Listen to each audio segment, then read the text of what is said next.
Good evening, everyone. Thank you for being here. Really appreciate it. It's 9:30. I am not late. Apologize if it seems like it, but if you look at the clock, it is 9:30. Mitt will be here in a few moments, I believe. He's not making me late. He had texted me. It's all about when I click the button. I apologize to anybody who thinks I am late. My middle name is not Tanner. He is the one that is consistently late. So, appreciate everybody being here. Keep in mind, I am not an investment professional. I am not a financial advisor. Everything I say, take with a grain of salt. I just do a ridiculous amount of research. And I got to tell you, Tesla shareholders should be so excited right now. They should be singing from the rafters. I mean, I went through the entire shareholder meeting. And I got to tell you, the future looks really bright. I mean, I'm going to wait for Mitt to get here. I have so many notes on this. And what I heard about Optimus is just incredible. Absolutely incredible. Hopefully, everybody had the time to listen to it. If not, I'll break it down for you. And yes, Dookie certainly made an impression last night. And it was something else. It was definitely something else.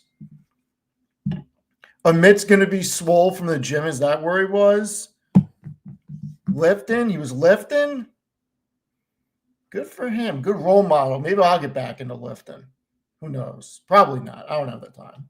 I probably should, though. Yeah, let's look. I'll give you real quick some thoughts about what happened today. I am interested in where QXO finished after hours. They did not have an earnings call, which I thought was a little interesting. Where'd they end up? 16.14. Up a little after hours at 16.30. Look, QXO is one of those companies. It's a 3 to 5 year investment horizon. I don't do anything for 1 day or 1 week or 1 month. And I am happy to acquire shares at 16 the same way I was happy to acquire them at 18. And the position that I am coming from right now, let's look at what happened today, okay? I'm getting quicker at the transitions, everyone. Getting quicker. So SPY, certainly not a great day, but I think the fears were overblown. You know, I look at this on a month. It's nothing to get crazy about.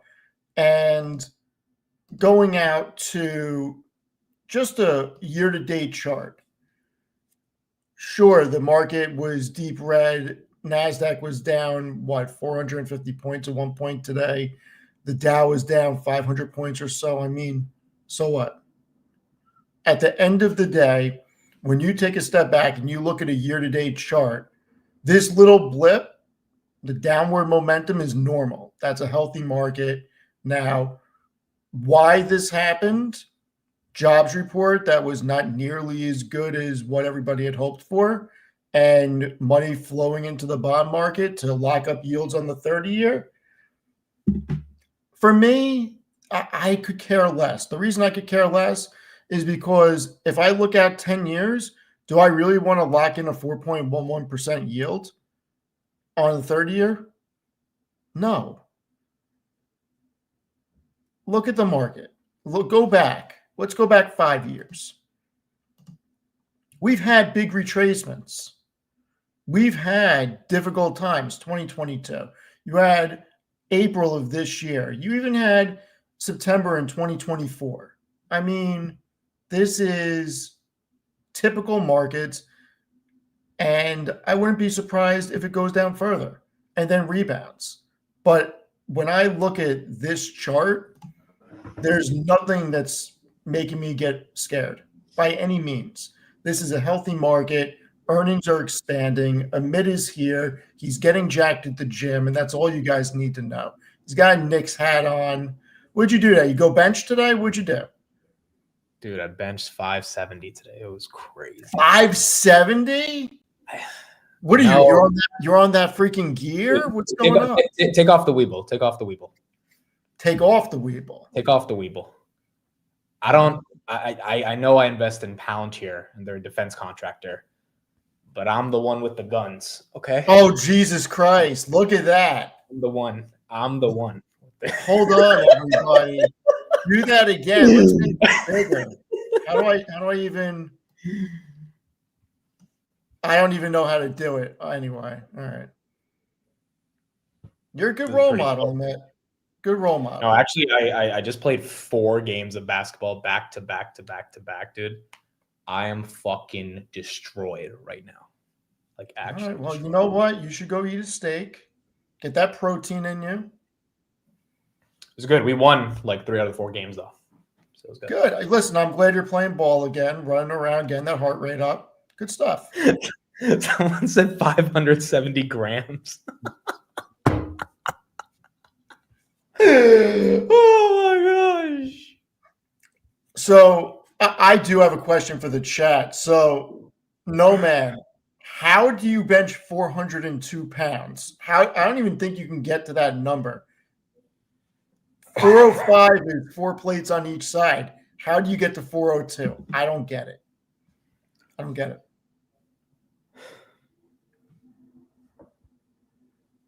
Anyway, I'm not concerned about the bond market with capital rolling in. I'm not concerned about people chasing a 4% yield.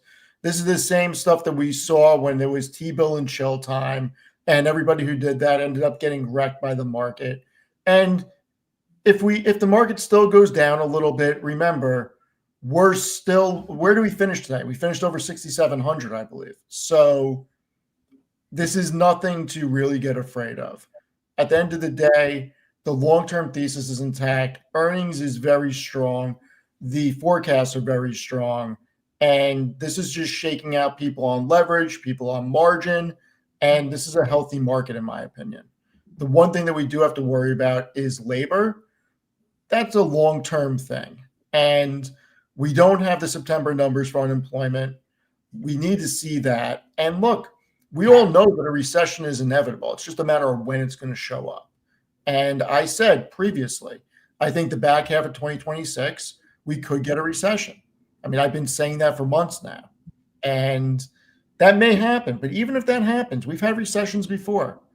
And the market over the long haul has always done well. So this just gives people a better entry point into stuff that they were adding to their positions than they could have got yesterday, the day before. So I'm not worried. If you're short money, if you're short-term money, maybe you should be worried. Long-term thesis and quality companies or the S&P 500 index funds, I think you're fine. What's your take, Amit? Yeah, I think we're definitely seeing a liquidation of a lot of leverage out of the system, definitely in crypto. Robinhood put up one of the best earnings I've ever seen. They're down 11% on the day. All the analysts upgraded it. So it's not really a earnings specific thing for a lot of these companies. It's just they're stuck in a wind down that we're seeing. There's a headline that just came out that NVIDIA and AMD are not going to be able to sell to China at all. Trump administration's kind of basically saying not even the H20s, not the H100s, like nothing. So that's why those are getting hit after hours with the semiconductor names. I kind of agree with you, dude. I think the reason everyone's so annoyed at this is no one can blame a reason for why this is happening. There's no China deal. There's no Trump tweet. There's, as you said, the layoff report was bad this morning, but that should be kind of good because it signals that a rate cut's definitely happening. This all started when Jay Powell said December might not get a cut. Well, based on the report we got this morning, definitely getting a cut. You're getting a cut. I mean, look, people think that I am too strong-headed with where I want rates. I want rates at 2.5%. I want rates at 2.5% for a very important reason. I care more about American jobs than inflation. And I don't believe inflation will get out of control going to 2.5%, because if there is a void to supply product to generate a profit, companies will step up and make supply. So that will work itself out in the free market. if we don't get rates under 3% soon, it's going to create an environment where entrepreneurship is not incentivized, and it's not incentivized for companies to borrow to expand. And when you had companies that were taking out debt to expand their capital requirements and to build at very low rates, now if they have to refi because it's been roughly 5 years since we had those really low rates, the current rate structure is not beneficial for profit margins. And that will cause layoffs because if companies increase their expenses with their interest expenses because they had to refi at higher rates, they have to make up the margin somewhere. Normally that becomes salaries because cost of goods you can't get out of. So I want rates at 2.5% sooner than later. But you're gonna get that. Like that's the other thing. Powell's gone. You know, that's gonna happen. Powell's gone in May. Can't come quick enough. So that's and that's the other hedge against like being super bearish right here. Unless we get a recession, it's like we know rates are coming down. Like through hell or high water, that's gonna happen. So the question is, do we have a recession before that, as you were saying, because that could mess up. If we don't have good earnings, it doesn't matter if rates come down. But if we do, then I think we hold on. I'm not seeing a recession until at least the second half of 2026 because it looks like we're having expansion this quarter, and you need 2 full quarters of declining growth in order for a technical recession to happen. And I don't think you're getting that in Q4. I don't know if we're getting that for the next few quarters, like maybe even a couple of years, dude. Like if we get declining GDP growth, this administration has failed. Yeah, so because they're already spending a crap ton of money, so their only bet is that we grow out of it, right? Right. So I would say, and I don't have a crystal ball, Q4 declining GDPs off the table. Q1 probably off the table. Maybe Q2, Q3, which would be back half of 2026, but that would be the earliest a recession could show up. The earliest. I don't even think that's gonna. If the market sniffs out a negative GDP quarter by Q2, Q3, the stock market will fall well before that, right? They will price that in pretty quickly. So if you think that's going to happen, like this is not a buy the dip. I don't think we're getting a negative GDP quarter for a while. I don't know why would we grow unless the labor market completely collapses. The labor market is the one thing that worries me because. But hold on, do you think it would happen within the next 6 to 9 months? Because I think it could happen in a couple of years, not that quick. Couple of years is a little too long. I think maybe not the next 6 to 9 months, but I think the next 12 to 18 months, it could definitely happen. The rate at which AI and robotics is really expanding could accelerate unemployment to the point where a recession is inevitable. I mean, it's inevitable anyway, so maybe inevitable is not the right word, but more probable in the next 12 to 18 months. That's fair. I mean, we're seeing IBM just said they're laying off part of their workforce. We've had more companies come out and say it. And look, I went through the entire shareholder meeting from Tesla. The future is so bright for Tesla. I cannot believe how bright the future is. And when you look at what he said about robots, and we know that they're not the only company doing this, I really have to question what's going to happen with work with humans. I really do. I agree. I also think the shutdown thing is an issue. So 3 of the largest U.S. airlines, American, United, and Delta, will cancel hundreds of major flights this Friday due to government shutdown. That's not good. I mean, I think the real question is when the hell are they getting the freaking government back open? That's the real question. That could also kind of save this little drawdown we're having. But then again, I also,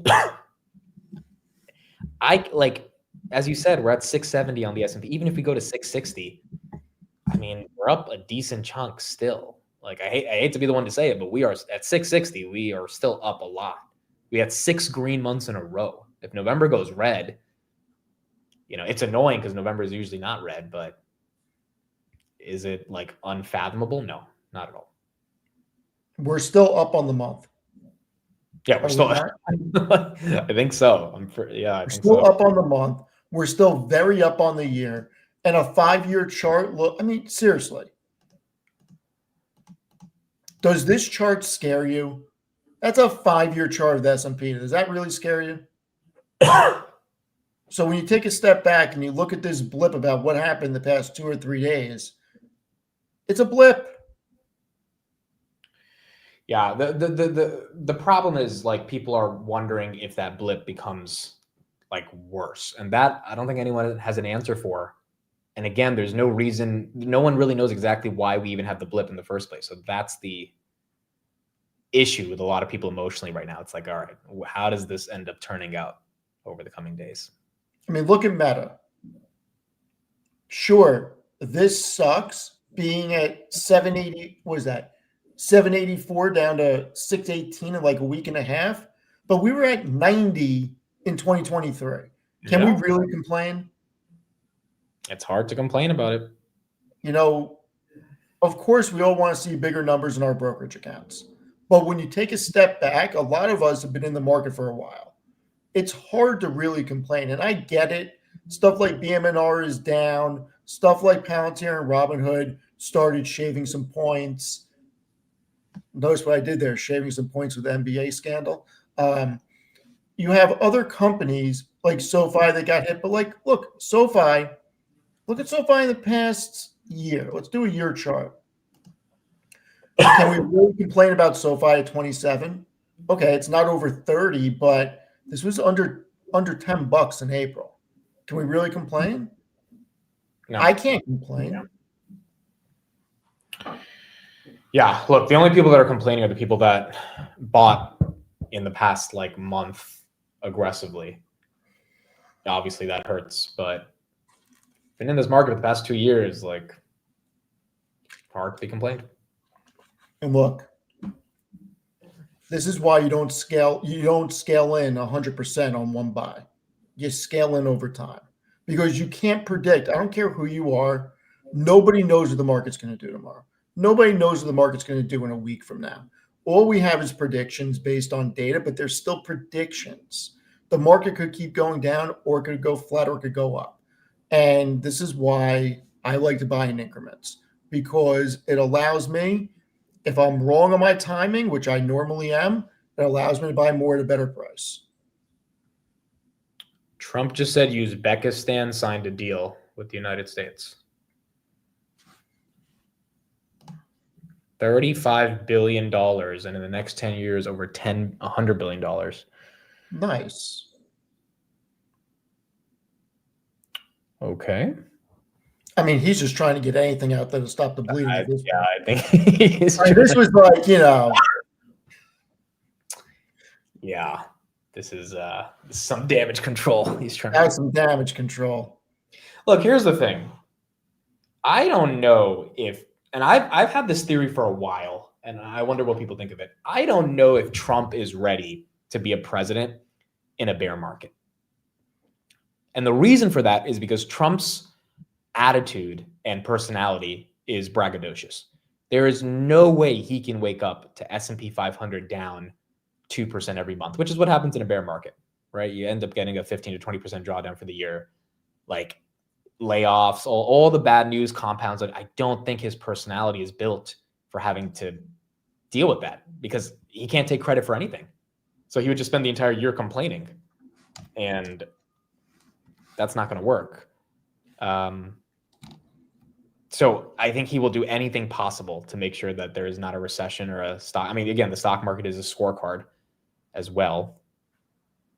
I mean, look, when we go back to 2018, the market was down 6.5%. Yeah, but that was for like what? That was not a great year. No, but 2017 we were up. 2018 Q4 we fell. Yeah, I'm going to bring up the chart. And then 2019 we rebounded, and then 2020 it was great. So no, I'm just saying, like he's been through this before, and I agree with you that his personality will not do well in a market that's declining. But we've had a hell of a run over the past couple of years. Yeah. Oh, Look at this guy. Oh, he made it? He made it, and he's on mute when he made it. But he made it. There you go. Now you should hear me. What's going on, Chris? Nothing much. The wifey came through with dinner. I just finished, and I am you guys. I was trying to catch the back end of your conversation while I was trying to join about like what do you guys think about the current market? Like, why are we so down and all that stuff? Was that the general question? Pretty much. I mean, I think we spoke about this the last time we did the macro update. Young people are in a really, really bad place. Okay. Like you're talking about a generation of 20 to early 30-year-olds that have been priced out of the housing market because of interest rates and the price of homes just being really high. They're one of the most indebted generations. They've been living on a lot of credit cards and everything else. And then if you look at the employment picture, it's terrible, So a lot of kids are coming out of school, out of college, and they're not exactly finding a lot of jobs out there, and they don't have the relevant work experience to remain in the workforce. So, when you combine all of those things, you got yourself a bad recipe for the Mamdamis of the world coming to power, who basically are going to promise that he'll fix everything. And it's the same thing. The Trump administration, Trump did the same thing when he was in campaigning in 2024. When people are hurting, they don't care who the messenger is. They don't even care about the message as long as it's someone who just says, hey, I can fix your problems. So we should talk about Mamdani, because I think your analysis on this, Chris, is correct. Like, I think the reason he won is because New York is so unaffordable that people said, screw it. There's no alternative, right? Okay, so I think New York has the problem with New York is that there's a really big bifurcation in New York City where the wealth gap has grown significantly. People who basically and I grew up in New York City my entire life. New York City has always been to a certain degree, a playground for the rich, but there was a time where you could theoretically raise a family in New York City. Right now, it's completely the opposite. Like most people that are in New York City right now that are making sub $100,000, dude, most of their paycheck is going towards rent and all these expenses. And so a lot of these people, they don't want to hear Bill Ackman. They don't want to hear the billionaire saying, hey, listen, we need to do this or that. They want to listen to the guy who's saying, listen, I'll get your rent down. I'll get you free groceries or cheaper groceries, whatever. Now, do I think that a lot of the stuff that he's promising is doable? I don't think so. But that's not how you win an election. You just kind of wing it. And because you're not an incumbent, you have the opportunity to promise everything. It's one thing if you were, let's say, Eric Adams, right? And basically you were like, yeah, you know what? I didn't fix everything in my first term, but don't worry, I'll fix it in my second term. No one will believe you. Whereas this guy is completely brand new. So he could say whatever he wants and people believe him. That's what helped Trump a lot in 2016. He could promise anything, and people were willing to take a chance on the alternative. So I think you're right. Yeah. The question now that we have to ask ourselves with this market, though, is that is there going to be a Santa Claus rally? And I think there is. I think it's fairly obvious that there's so many just short-term catalysts right now that are keeping people away from the market. And then also some stupidity on the end of Sam Altman. I don't know about you guys. Did you guys see the interview with Sam Altman, Satya Nadella, and what's his name, Brad Gertzner? Where Brad just asked a very simple question. All he said was, no, you guys are doing about 13 billion in revenue. How do you expect to pay at 1.4 trillion? And Sam went super defensive. That was like, whoa, what the hell? And then the CFO of OpenAI comes out and says, listen, maybe the government should subsidize the risk of building out all these data centers. So that got the market a little bit like, wait a second, why is the CFO of OpenAI saying that the government needs to help? You see what David Sachs said? Oh, yeah, no. David Sachs came out and said, no, we're not doing that. Thank God that he did that. Okay, because that would have been a bloodbath for the current administration had they even remotely entertained that idea. Because it's almost like you're going to subsidize the infrastructure build out for OpenAI, and then OpenAI is going to reap the benefits of the software portion. So it's like the low margin stuff that's super risky, it's on the US government, and the high margin stuff that's super profitable is for OpenAI. And it's people already think like Sam Altman's a pretty shady character. So I don't know. Well, the one thing, like, he messed up by saying the government stuff, but Elon at the meeting today said that there is so much demand for chips just internally in Tesla that they might have to build their own chip fab. And that's what got me. And I don't know if Elon's just being Elon or if he was like legit serious about it. But that got me thinking, dude, I think maybe Sam Altman's right. Maybe he's right that the reason they're putting up this 1.4 trillion of spending commitments, which all of us are like, dude, even if you're doing 50 billion of revenue right now, that's pretty crazy. It doesn't matter because he knows the end game is whoever has the most compute wins. And Elon literally saying today that like they cannot get the chips fast enough from TSM and Samsung, that he's potentially thinking of building his own giga chip fab is what he called it. Maybe it shows that, yeah, this CapEx stuff is like so real. And I know there's some jitters out there, but it's likely There should not be jitters about that. I mean, you listened to the whole shareholder meeting, right? Yeah, hold on. Chris, did you listen to it? To who's shareholder? The Tesla shareholder meeting today? No, I didn't listen to it. No. I mean, I was taking notes. The fact that he said the initial size of the fab would need to be at least 100,000 wafer starts per month, with the long-term goal of reaching 1 million per month, is crazy.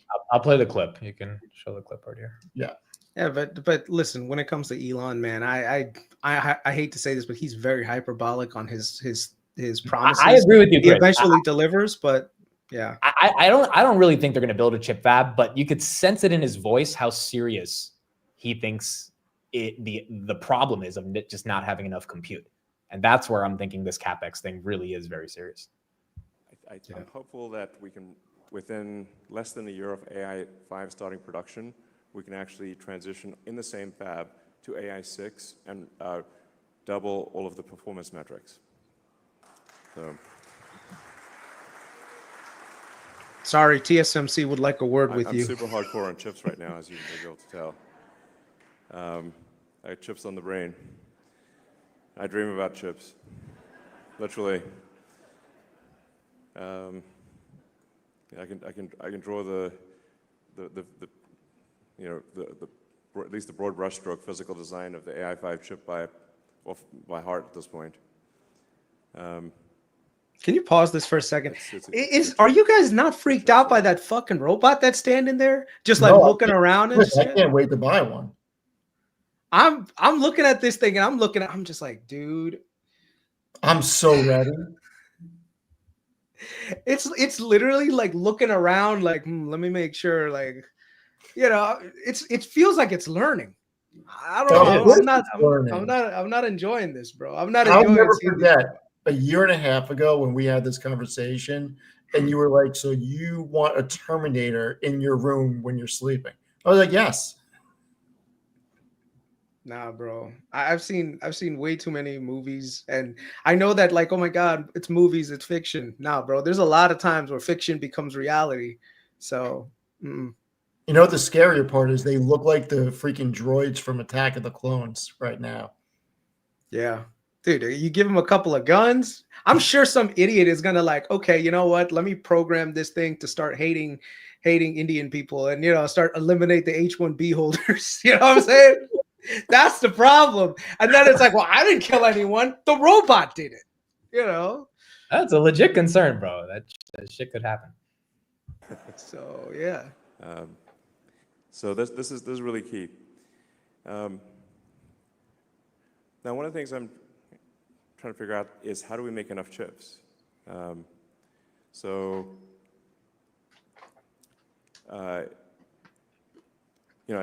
have a lot of respect for the Tesla partners, TSMC and Samsung. Maybe we'll do something with Intel. We haven't signed any deal, but it's probably worth having discussions with Intel. even when we extrapolate the best case scenario for chip production from our suppliers, it's still not enough. So I think we may have to do a Tesla terafab. So it's like Giga, but way bigger. I can't see any other way to get to the volume of chips that we're looking for. So I think we're probably going to have to build a gigantic chip fab. Yeah. What he said about the cars was interesting too. That they may actually pay people to put them in to let them use their cars when they're not being used to generate inference. I mean, that's freaking crazy.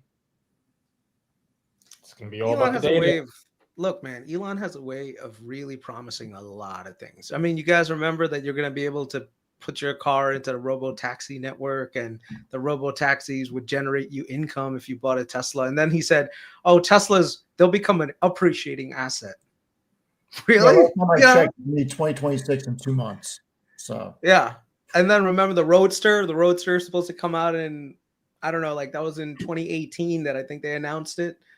I mean, look, I'm not saying Elon doesn't live up to his promises. The guy clearly does. He executes. But the problem is he really, really outlines a timeline that's super aggressive.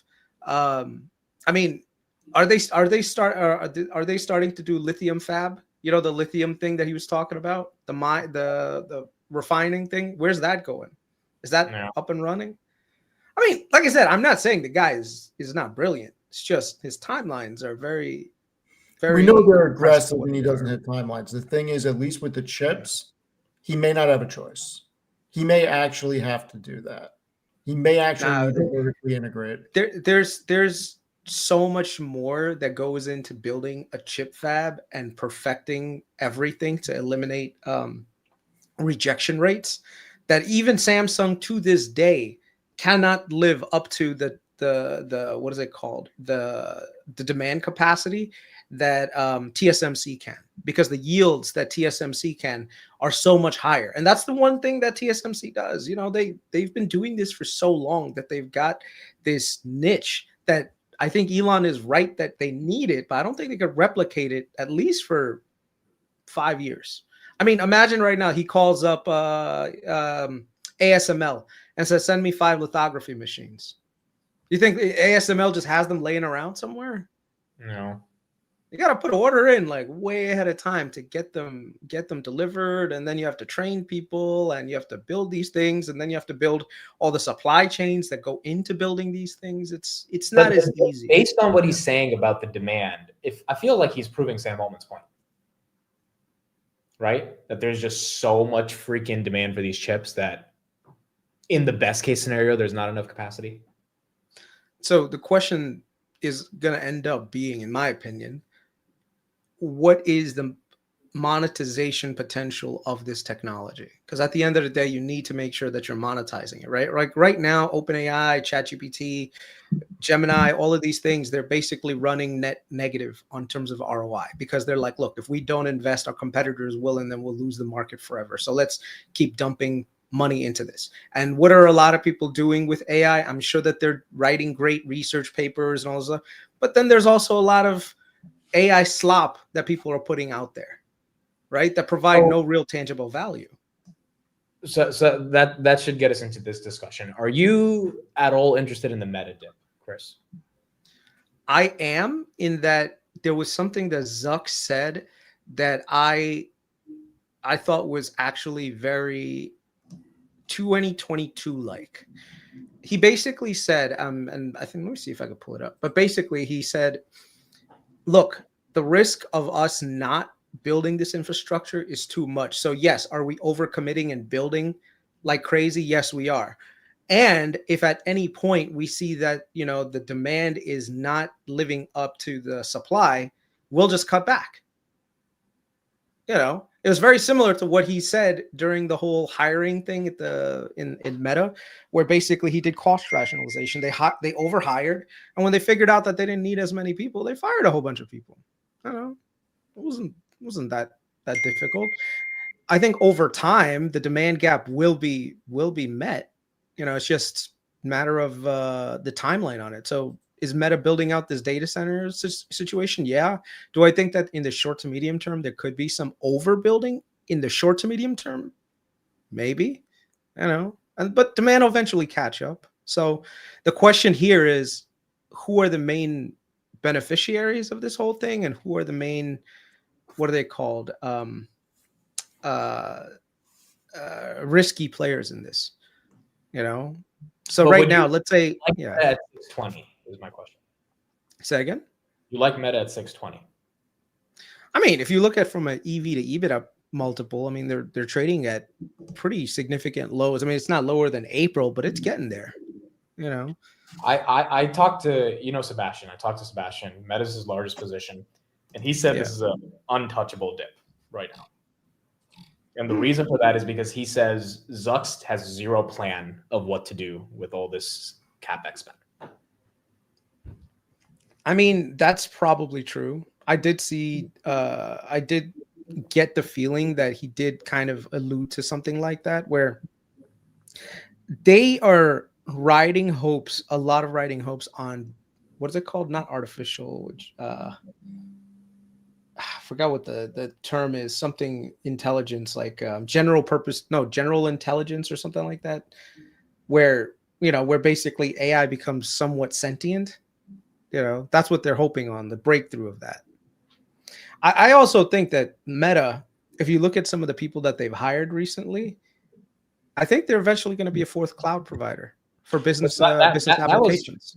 That was his thing. His thing is like, unless Meta comes up with a cloud, he doesn't understand what they're spending the CapEx for. Because it's like, it's advertising, and then what else is there? Google, Microsoft, and Amazon have a cloud. But he said he actually got pissed off that Zuck said, we'll just become a neo cloud. Because he was like, that's not a strategy. That's not a plan. That's just, you have excess capacity and you flip up a cloud, which is not the easiest thing for them to do overnight. I'm sure they could do it, but his argument is wait for another quarter. He's like, you need the street. He needs to communicate to the street what is the plan. And until then, the CapEx from all the other hyperscalers is forgiven, but for Meta, it's not being easily forgiven. And I kind of get. Go ahead. I got a rebuttal to that one, Okay. at least from the CapEx standpoint. So I'm going to let's actually look at the cash flow statement.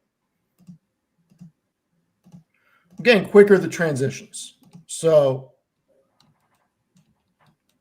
everybody's bitching and complaining about the CapEx, but cash from operations hit 30 billion in 3 months of the first time, and it was up 4.4 billion, where quarter over quarter, whereas CapEx only went up about 2.3 billion.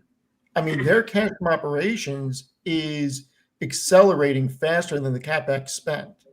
So to me, that's not a problem by any means. Yeah, but they just tapped the debt markets for 30 billion. So obviously they need money. It's not all coming from free cash flow. They have over 44 billion on hand. So they chose to tap the debt markets because they'd rather keep the cash on the balance sheet. They could have written a check for it. Well, the challenge is, how do you maintain that buyback program at the same time also? And now that's why they're tapping dividend. the debt dividend's small. Yeah, I think they're tapping the debt market to keep buying back their stock. Definitely, because they know the EBITDA is going to increase and they'll be able to service the debt. Steve, what do you think they're going to do with the CapEx? Because the one thing I'm stuck on with Meta is, like, outside of advertising, what exactly are they doing with all this CapEx spend? I mean, I think the easy answer, which is a definite, is they're making improvements to their offerings to businesses and individuals through AI, through advertising. That's the easy answer. The hard answer is what you're alluding to. Are they going to become a neo cloud? Are they really spending like drunken sailors? Is the wearables going to be real? I mean, my opinion, then 10 years from now, we're going to transcend screens. And there's going to be a first mover to this. But Chris, I'll bring yours up. in one Yeah. sec. Mhm. But either way, I believe Zuck has earned the right to spend. And when you look at where Meta is right now, I mean, come on, it's trading at a cheaper valuation than Coca-Cola. Yeah, but So- I'm not even. I don't even want to have a valuation discussion because we all agree. Like valuation's not. Anyone who's looking at valuation says it's a buy easily. The question is, easily. yeah. Forget the valuation. The question is narrative here. Like, and I can hear it in your voice. You don't have any answer outside of advertising, and I think that's. And you Well, own Meta. advertising is the main mover, and you have to believe that Zuck's long-term thesis of wearables is going to work. Otherwise, they're burning capital. I'll be the first to say it because he has not come out and said anything about distinctive plans about cloud. Now, could they shift and become a Nebius or a CoreWeave? Yeah, probably. But So you're saying it's Neo Cloud, which I'm giving a very low probability to. So let's get that out of here. Or wearables. Is there anything else in your opinion that justifies them spending 70 billion a year on capex? I mean, they could also become like a software factory too, right? That's the other thing that they were talking about on the call, which was using their models that they have. Like there's already businesses reaching out to them saying, hey, listen, we want to build on your AI stack. And they kind of said, no, we're good, but they could entertain that idea in the future. So What do you mean build on your AI stuff? I'll bring it up, but like right now he said, no, I mean, it's possible. Of course we overshoot, right? If we do, I mean, this is what I mentioned in my comments, then we see a lot of demand for new things that we build internally, externally, like almost every week. People come to us from outside of the company asking us to stand up an API service or asking us if we have different compute that they could get from us. That is what I was talking about. So that API service, like right now you have ChatGPT, right? And you've got Gemini. They have API services where you can literally tap into it and it utilizes that model that they can monetize. Zuck is not utilizing that system right now. He's not basically just that, and we haven't done that yet. And that's the keyword yet. But obviously, if you go to a point where you overbuilt, you could have that as an option.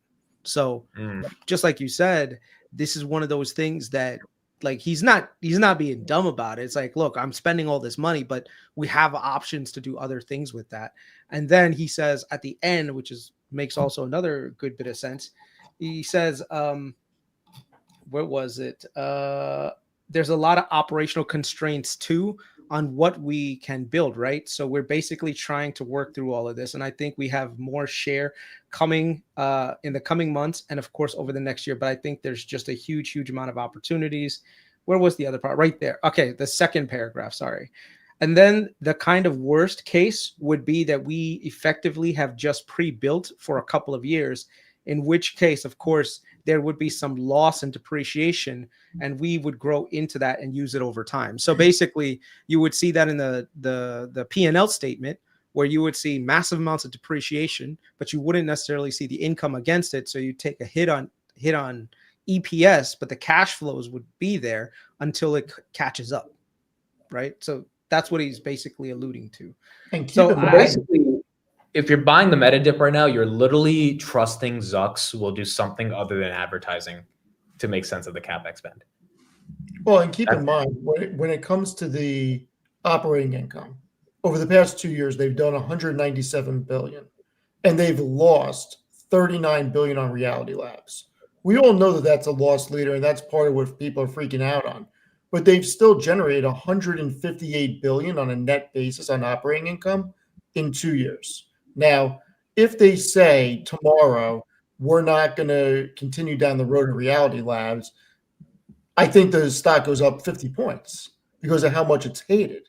That's And a good point. That's a you can good look point. at it as, well, if they're going to shut down Reality Labs, that you don't have the loss leader. Over 2 years, you're getting back 39 billion in a situation where operating income continuously grows. But see, Zucks has an ego. Also, Zucks has It's an not- ego. not to spend. Can you share this one last thing? This was another thing from their call as well. So he said now there's a lot of timelines. Others think it'll be 5 to 7 or longer. I think it's the right strategy to aggressively front load building capacity so that we are prepared for the most optimistic cases. I think that's where I think, Amit, you were right in saying that, and Sebastian kind of pointed out that he doesn't even know if this is going to work out, but he's like, I don't want to miss out on this, you know? And he's So the built a question, business that's generating so much money that he's in a position to do this and try it. And if it doesn't work, they'll figure it out. yeah, but if I'm Jensen, I'm not exactly like liking this tone right Me now. either. Me either. That's kind of know. bearish NVIDIA, dude. Like, I mean, if you're saying that, hey, I've been front loading aggressively, and if shit doesn't work out, I'll cut back on my spend. I mean, dude, Nvidia right now is growing at a certain pace, and if you take away a major hyperscaler like Meta saying "fuck it," we're not spending for the next couple of years while our capacity our utilization catches up, not exactly the greatest thing for Nvidia. But then again, all these other people are picking up slack too. So you can't just say one guy is eliminating his or could eliminate his spend, and that's somehow going to crater Nvidia's growth rate. I don't think that's right as of right now. But like I said, hearing this is not fun. Keep in mind. Go ahead, Matt. I was going to say, someone said you were just talking about Elon talking about there not being enough compute. That is true, but Elon's talking about Tesla, and there's two massive opportunities for Tesla, which is FSD and robotics. I think the conversation here is like, what is the clear opportunity for Meta that requires this unbelievable amount of spend that will never be enough because the opportunity is so massive? And Zucks doesn't even know based on the quotes that Chris is showing. Look, Meta is a much different situation than Amazon, Alphabet, and Microsoft because they don't have a cloud service division the way that they do. So there's a clear need for the other three to be spending as aggressively as they are, because we know that from the earnings calls, the three of them have 700 billion in backlog on cloud services. So we know that they need to keep spending to expand their cloud offerings because there's already a huge backlog. Microsoft, what was it, 394? And then the other two, I think it was 150 and 225 or something like that. It's crazy. But when we look at CapEx, sure. I mean, Meta is the blue. It's a big amount, but that can also be picked up by other companies. And at the rate that Amazon, Microsoft, and Alphabet are spending, they may even pick up some if Zuck decides to take the foot off the gas a little bit. So I don't know that I'd really worry about NVIDIA here because we need so many more chips. And I tend to agree with you. But once again, the challenge that you run into is there are other constraints that are going to be coming along the way. Like one of the main problems right now with, and I don't know if you guys have been tracking this, the cost of electricity is starting to get kind of high, and the problem is, on one hand, you got an administration who has been very, very supportive of AI development and the infrastructure build out. But at the same time, the power plants have not caught up. And now electricity prices are starting to rise across the country. And hey, listen, if you're trying to control inflation, the last thing you want is electricity prices rising and people getting frustrated by all of this excess demand going to the data centers, and now they have to pay more because now they're competing against them. Let me just bring up this, man, whenever I find these like great charts, sorry. Yeah, I don't know if you guys want to chime in on that. Let me look up this thing real quick to show you guys. Steve, are you buying the dip on Meta or no?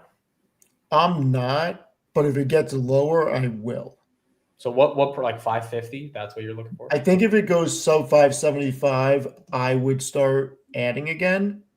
It's hard for me to add because there's other things that I don't have what I would consider a full position in, and I have what I would consider a full position in Meta.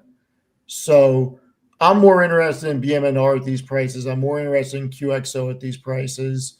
So I'd rather be buying those here than Meta. But if Meta goes to 575, to me, that's something where I think that can increase 80% over a year and a half at that point. Because I think Meta will ultimately be around $1,000 at the end of next year. I think so too. I think below 575 and below, it gets very attractive at that point. Yeah. Yeah. You found it, Chris? Yeah, I found it. All right. So this right here is CPI for pretty much everything for the last 20 years. And the thing is, right now in May, everything has started to kind of come down. It was around 2.3, 2.4. And one of the main reasons why, of course, the shelter has been on a nice steady decline. And this is what Stephen Mirren has been mentioning, saying, look, at the rate that shelter is going down, it's actually going to break this 3% level soon enough. I think probably within the next 12 to 18 months, we could see shelter being close to like 2%, maybe even less, right? So shelter is coming down. But if you look at electricity prices recently started to jump up after the whole data center build out and stuff. So that, and then natural gas is also going up. So where's energy prices? Natural gas right here. Natural gas went from like negative 15% to year over year now to almost 15% higher.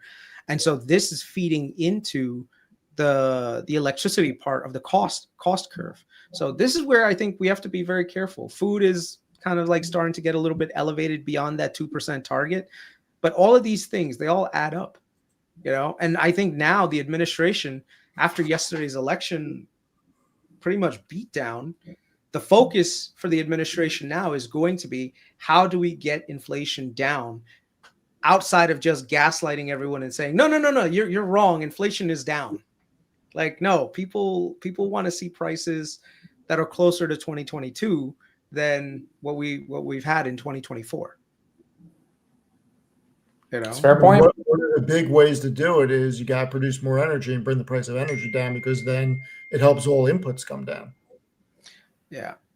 Yeah. Well, you also have to build more power plants, and those things aren't, you can't, like I said, you can't just order a power plant. You know, these things take time to build, you know, take a lot of time to build. So, and you got to take a lot of capital behind it. And so a lot of these data centers, yes, do they actually need the chips? Probably.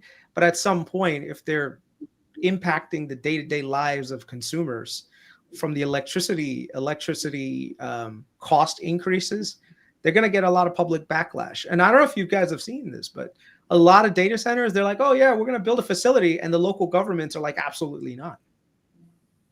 Well, dude, because like when Sam Altman is saying that people can have AI girlfriends on ChatGPT, and then the local residents are like, oh, you're building a data center for someone to have an AI girlfriend. Like, if that is the end use case that people are saying, they're like, well, what, like, that's why I'm paying double the electricity, you know? I really wish he didn't say that. He didn't just say that. He explicitly marketed that they will have an adult coming soon. Well, there's a reason he marketed that, because he truly believes that that's going to be a reason people select ChatGPT over Gemini or Grok. Do you? So Grok, I think, will do the same. But do you think Google will allow like AI relationships? I doubt it. I can't.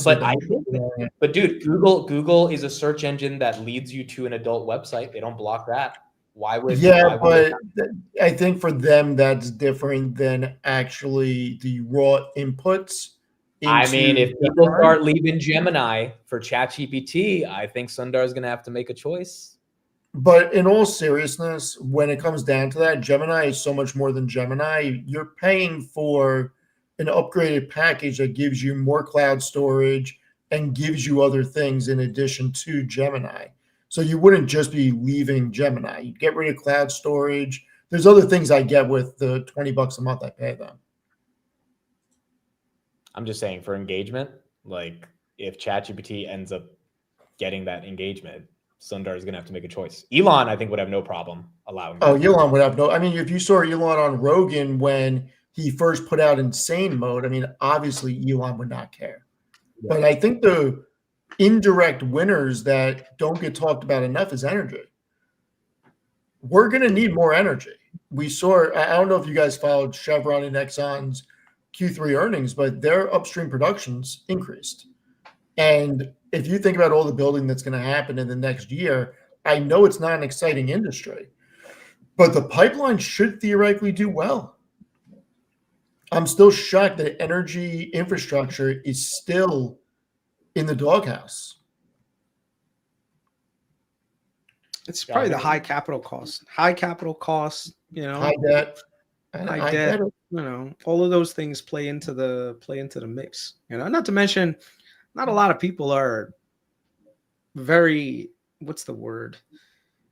People don't care about energy transfer. I get it. Right. The attention right now is in the tech sector. Everyone is in the tech sector. Everyone's made money in the tech sector. So no one even wants to look at companies outside of it because they're just like, no, like, how's this?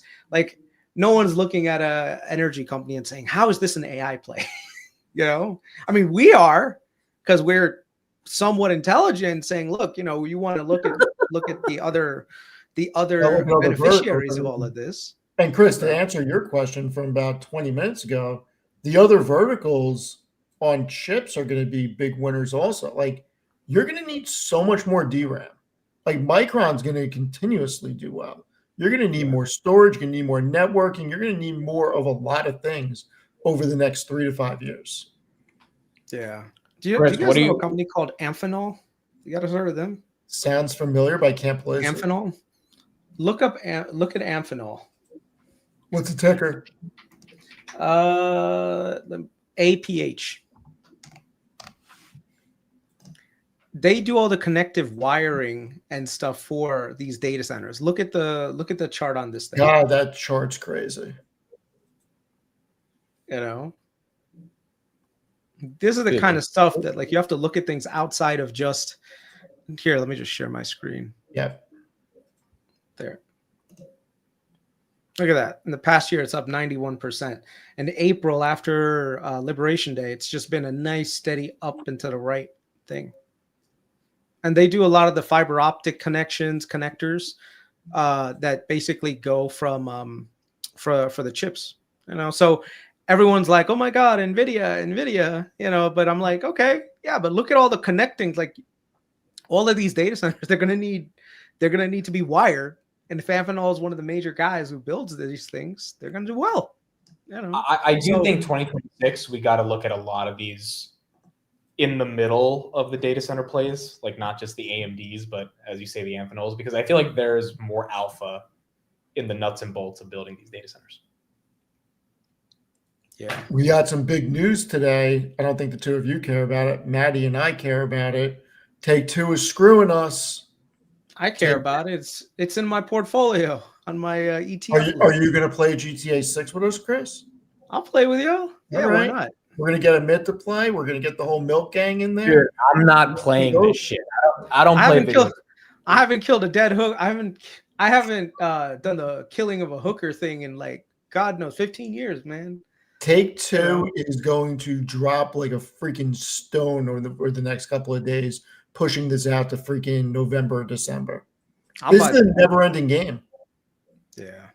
I mean, first it was supposed to come out in freaking January, then May, and now freaking November. It's crazy. Yeah. Chris, what do you think of BM&R right now? It'll be okay. I mean, I think it'll be okay. No, I mean, the goal is, are you bullish on Ethereum? Yes. Is there a good thesis on Ethereum? Yes. Just go to Google and type in stablecoins, and you will see literally thousands of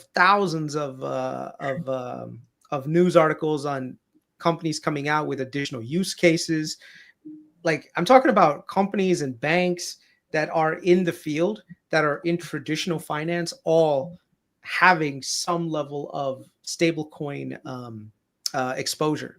And all of those stablecoins, they're all being built on the three that I've seen that are most common are Ethereum, of course, there's Solana, and then there's I think Tron, but I think Tron has some things with, like, a lot of drug dealers use them or something. Tron is a lot different. Say that again? Tron is a little bit different. You're talking about the Chinese company? Yeah, I think so. Not the company. It's like the crypto. I think I know what it is. I used to hold it. I know what it is. Yeah. So, what are we looking at? BM&R? This is the BM&R over the past 3 months. I mean, we've seen drastic drawdowns in a very short period of time. This is all based on Ethereum. And when we look at Ethereum, I mean, look at this 5 year. Well, If you're bullish on Ethereum long term, you're bullish on BMNR. And if you're bullish on Ethereum, this blip here is nothing out of the ordinary. I mean, it happens quite frequently, actually. It's very volatile. Everybody should know that. the one thing though, Steve, is that the MNAV keeps fluctuating significantly for BMNR. So their MNAV 30 It's days below ago one was about 1.4. No, it's not. It's Yeah, I it mean, is. I depend. I mean, we don't know what the share count is, so I can't say that we know exactly what the A couple thing is. people calculated on Twitter. They said it's 0.97. That's what they're saying. 0.97. I mean, I'm looking at BMNR rocks and they're hold on. No, but that should do. They don't have the updated thing. There's like other people that go way deeper into the numbers. You think so? I know so. I mean, based on the analysis I'm seeing from some of these larger accounts that go into the numbers, but let's just call it one, right? If Yeah, it's getting 1. close to 1. BMNR rock says it's like 1.17. So it's not like that far off anyway. Yeah. I mean, we'd know way more accurately if they actually published the number of I outstanding wish they could shares. do that. That part is annoying. Like they need to just tell us how many shares that are there. Because without it, it does like MicroStrategy gives you everything on their website. Mm-hmm. It's annoying that BMNR does not have the running ticker. Yeah. Yeah. Some of it, I don't know if this is true, but this is some of the rumors that I hear. This is like another play by CZ where they do like they liquidate leverage longs by dumping crypto into the market and basically getting those people out, and that causes these exaggerated moves, and then they end up buying the dip, and they end That up feels like exactly what's happening, to be honest. It really does. yeah. I almost feel like a lot of people think the wind has been taken out of the market, like it just got hit with a left hook to the body. I don't feel that way. That's because you're not in all tech like some people are. Yeah. If you are not, if you have nothing, if you have exposure to nothing but tech, you're probably feeling that way. But if you have exposure to other parts of the economy and other parts of the market, it's not as bad. But if you do have a lot of exposure to tech, there's a lack of gratitude. And I've been trying to say this for the past couple of Huge months. lack of gratitude. Like What do you Hood mean? Hood was at 150, and explicitly I was just like, I'm not buying here. I don't know if it deserves to be at 150. If it goes down from 150 to 125 or to 120, it's still up 200% year to date, right? So what happened? Best earnings in the company's history, down 11% today. Like it sucks, but it's like I feel like a lot like ASTS. People are mad it's down from 100 to 70. Like, dude, it went from 30 to 100 in like a month and a half, and now it's at 65. Like, is that something to complain about? So, like, you could be super long a lot of those momentum names and get a 30-40% haircut and still be up so much, unless you bought at the top. Then it's like, all right, it sucks. But it begs the question, what did it make sense to buy at those high levels? Yeah, I mean, that's the challenge, right? There's some people that they'll claim like, oh yeah, the tops just keep getting toppier. And I'm like, yeah, okay. Sometimes like in a momentum market that does to happen, but at some point companies all return to their fundamentals. You just can't time when it's going to happen, but it eventually gets there. So I mean, look at Oklo, bro, 190 to 105. Like there were people actively buying it at 170, 180, 160. There was no revenue. look at MP Materials. Look at MP Materials. MP Materials is down 40% in literally like 3 weeks. Like literally 3 weeks ago, everyone was like, rare earths for life. Everyone's gonna need rare earths. Buy nothing but MP. And now all of a sudden, that's why I'm 40% grateful that Hood is even holding 120, because I'm like, when you see the drawdown on names that have nothing going for them, Hood has a lot going for them, and they're still getting hurt, but they're still up a lot year to date.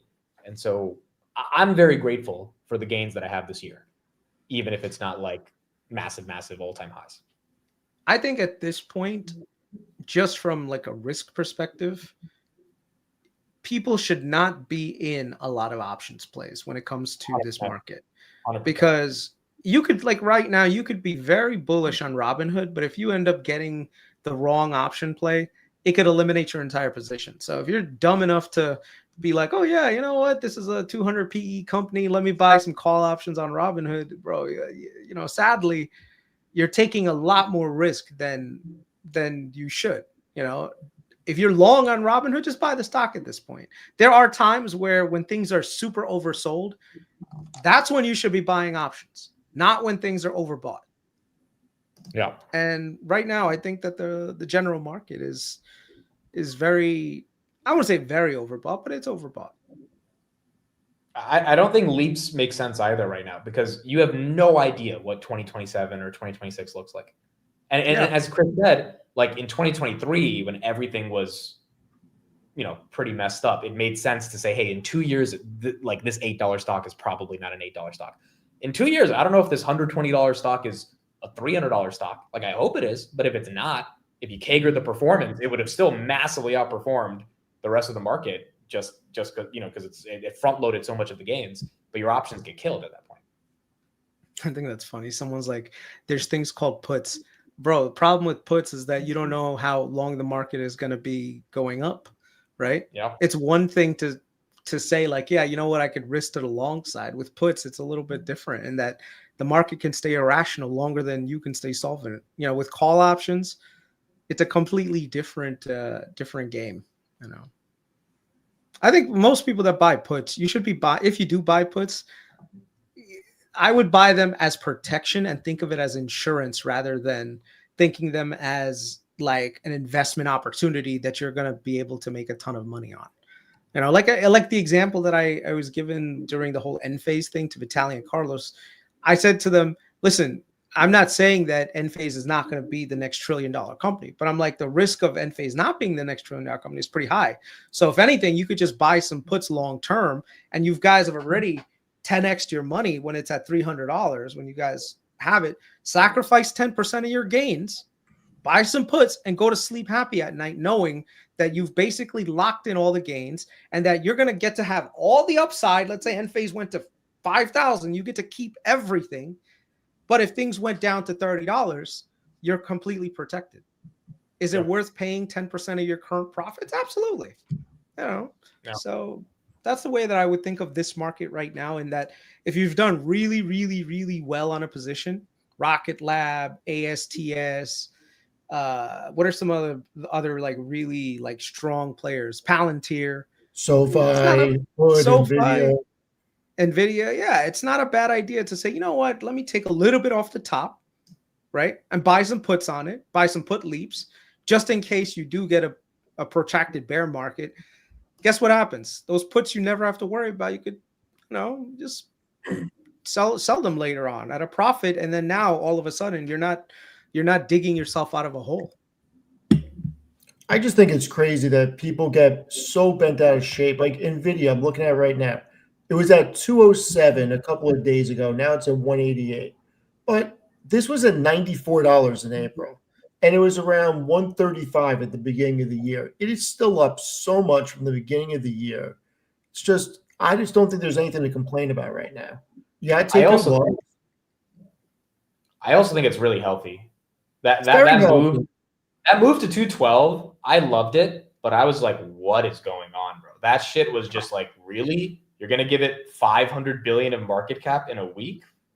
Well, and that's the problem I have with this stuff now.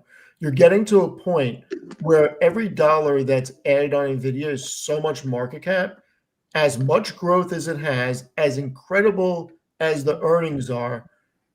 At some point, this has got to flatline for a little bit. It just can't run to 250. I mean, I guess it can, but to me, it shouldn't. It shouldn't. Like, as soon as that happens, it's euphoria, dude. Like it becomes way too much. Like I'm watching GTC and just seeing the stock break 200, and it's exciting, but it's also just like, well, hold on. And then 200 was just the beginning. Then it goes to 212 the day after, and I'm like, oh, so now people are just piling in. But that is not healthy for that to move. $12 in a day is 300 billion in market cap, roundabout, which is insane. So the thing is, like, the risk to the downside is higher than the risk to the missing out on the upside, basically. That's the way I would frame this current market, you know? So right now, it's not the time where you should sell anything, but it's also not a time where you should be doubling down and saying, you know what, this is the future. And if you do feel like that, may not be a bad idea to buy some long-term protection on it. Yes, you'll give up some short-term gains, whatever. That's just part of life. You don't drive around a Ferrari without insurance and be like, look at me, I saved money because I didn't buy insurance. Because the day that that Ferrari gets hit, your entire life changes. So, pay the insurance. Does it cost a little bit? Yeah, but it is what it is. It's the cost of doing business. I think this is also an area where people just aren't diversified, like Chris said. I mean, if you have a bunch of capital in S&P 500 index fund, you're not staying up at night thinking about this. Well, hold on. So this is a problem that I think we're going to have to deal with. And let me tell you what it is. So many people have got into this index situation now that I think the indexes are corrupted. The other day, Stephen, when you showed me like the value S&P, and it was freaking like all these tech companies. Bring that up. That show's hilarious. Wait, what did he show? Just show it, Steve. Show it to him. I can't stop laughing because the image of Chris, if we roll back the tape on Chris's face when I showed him this, it was just pure, just comedy. I'm bringing it up right now. So the challenge that you're running into is, even if, let's say right now, you're buying the SPY, you're like, you know what? I'm going to buy the SPY for diversification. Like 50% of the SPY is nothing but big cap tech. So the State Street, which does the SPY, okay? The SPY value ETF by them, which has 30 billion in AUM. Look at the top holdings. Apple, Microsoft, and Amazon are your top 3 holdings, sir. And then AMD is now a value company. How the fuck is AMD a value company? In what world is AMD? They just gave up 10% of the company to Sam Altman. Where's the value? Like, what? I get Apple. I even get Microsoft. I don't think Amazon should be there. AMD definitely doesn't deserve to be there. Yeah, that's weird. That's what I'm saying. It's weird, right? It's crazy. So, yeah, I mean, the ETFs are getting to the point right now where everyone's been like shilling just buy the S&P and chill, bro. That I think right now we've got a problem where look at SPY. Look at their top holdings. I mean, NVIDIA is over 8% of the S&P right now. Yeah, that's what I'm saying. Like any hit to NVIDIA and the SPY is going to get absolutely murked, right? This is why SPY has been outperforming RSP, because RSP is not market cap weighted. RSP is equal weighted. Yeah. So that was the other thing I think Tom Lee and some of these other guys were talking about. Like, hey, if you want actual diversification, don't buy SPY, buy RSP instead. Can you show the RSP thing there? I mean, hell, Palantir's, I think, in the top 10 of the SPY now. I mean, RSP, the number 1 holdings, Warner Brothers. No, but the thing is, look at the market cap rating. No, I get it. It's literally small. It's very small. It's very small. Now, here's the thing. Go to your charting software and do a comparison of RSP to SPY.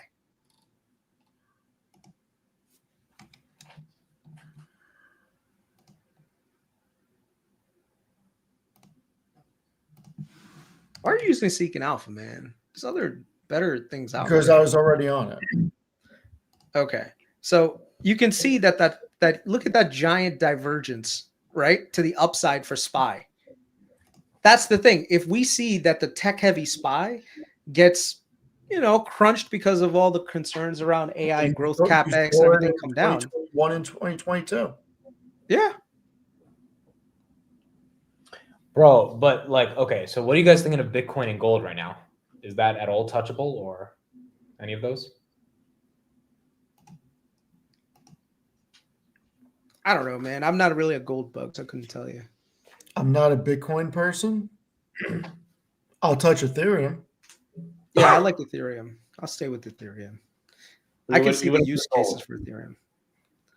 I own gold, so I guess I gotta support it. Nah, I think gold is overbought.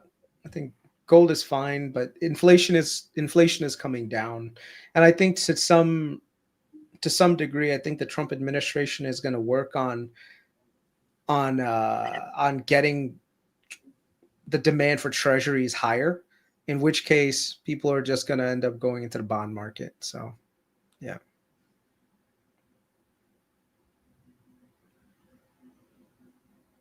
Okay, that's what we got. Steve, I think you got a couple super chats. Yeah, I'm going to go through them right now. So thank you, PB, GTA 6 delayed to November. Yeah, my thoughts are this sucks. That's my thoughts. This sucks because I wanted to play. Median, thank you very much. Yeah, verified leak about Take-Two firing 30-plus union employees. I mean, I don't even know what to say anymore. We'll see what happens. Evan, I don't follow Iron. I mean, Amit. Chris, are you guys at all interested in Nebius, Iran, these Bitcoin mining data center plays, or no? I don't really know the ROI. I was interested in it when TeraWolf got a stake by Google. Remember, I called you guys. I was like, I think this is going to be big, but then it kind of I lost track of it. And then now the values, I feel like a lot of it is already being extracted. So I feel like I'd be chasing now. So I'm sort of just staying away, you know. I mean, Amit, are you liking it more or not? I don't understand the unit economics on a lot of these deals they're getting from hyperscalers. I'm not bullish on it, but it's been working for a lot of people. I'm just not in the camp right now. Yeah, I did a deep dive on Nebius, and I think it makes a lot of sense. But the reason I didn't buy is because the risk is there. If they don't get these hyperscaler deals, like a lot of this premium doesn't make sense. Same thing with Iran, but they're getting these deals, which is good. So the question becomes, do you buy the hyperscalers or do you buy the neoclouds? The neoclouds obviously have more alpha, but there's more risk. I think that's the hard part about them. I mean, the business model that they have is like commercial real estate, right? They buy something, they rent it to them. And the challenge that you run into with anything real estate is that counterparty risk, where these guys, if they don't see the demand, they could terminate the deal. And now they'll just hand you a breakup fee. And yeah, it's great to get like a nice little breakup fee. It's short term in terms of cash, but then who else are you going to rent to? Right. So that's why if you look at a lot of commercial real estate is getting decimated right now. Did you see, Steven, did you see Alexandria? I did, unfortunately. Can you believe that? Like how low it's got? It's insane, man. Where's it at? Oh my God, I didn't see it go to 53. Jesus Christ. Yeah. I saw it that was like 64. Dude, commercial real estate is getting decimated right now. So I don't know. Jesus. Check this thing out real quick. Bring it up. Steve's Dairy Dealer. Thank you so much. Listen, I'm gonna use your 20 and go buy dairy from you. You know, I don't know what you're talking about my open idea because, you know, but I do think it's funny that you're using curdled in a sentence and you're my dairy dealer and the cows are getting nervous. Listen, you'll be running my credit card on Sunday, sir. Compared to SoFi, what are your thoughts on Chime? I don't follow Chime. Tanner had some interesting ideas about it. I need to do more work on it. I'm still sticking with SoFi. I like SoFi's business model a lot more. Chris, what am I bringing up? This is the deputy. What's his name? Deputy, chief of staff to Donald Trump right now. So he had an interview with Politico post election, like this post election that just passed. And I think this is the key interview that I was waiting for to understand what the Trump administration is likely to focus on for 2026.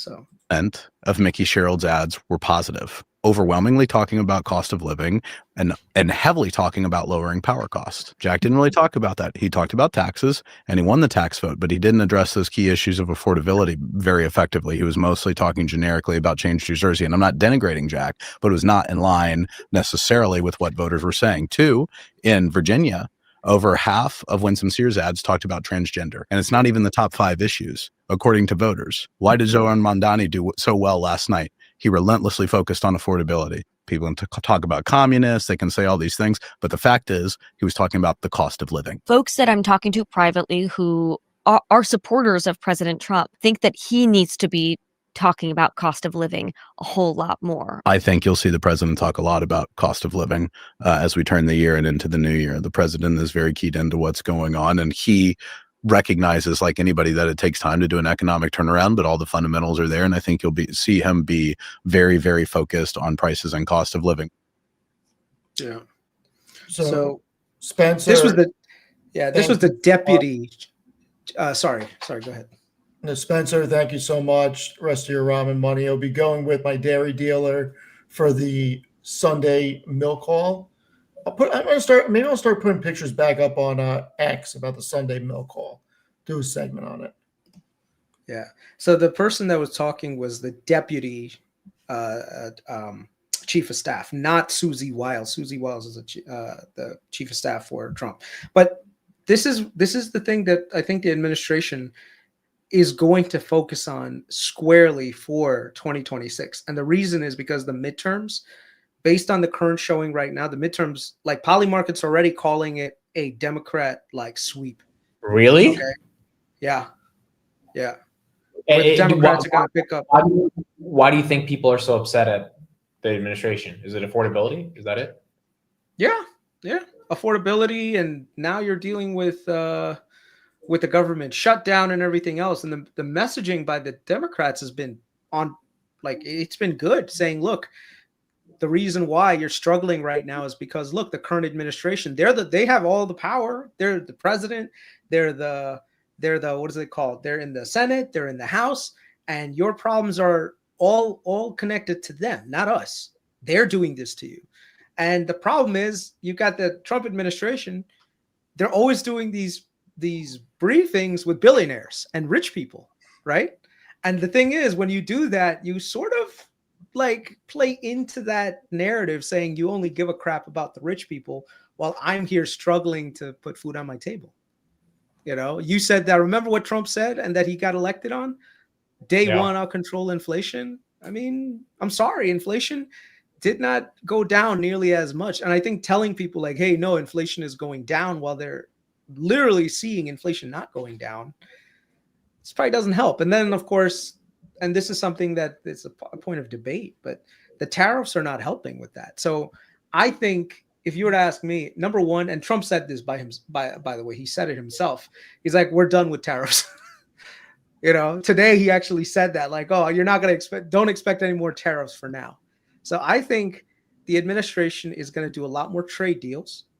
They're going to roll back some of the tariffs like they did with the whole China fentanyl thing, right? They're going to do everything in their power to control inflation and get inflation lower so that this way they can start to cut interest rates deeper and get housing affordability back on the plate again. Because I'm telling you, a lot of young people, they can't buy houses. One of the major trending things on Twitter today was the average age of first-time home buyers. It's 40 years old now. Historically, it's been around the early 30s, you know. So this was another video of Johnson getting asked about grocery prices as well. Before we bring that up, Jay-Z, thank you. I've actually followed Western Digital here and there. I didn't even know that Sandus Corp split off, so I will look into that. Thank you for bringing that to my attention.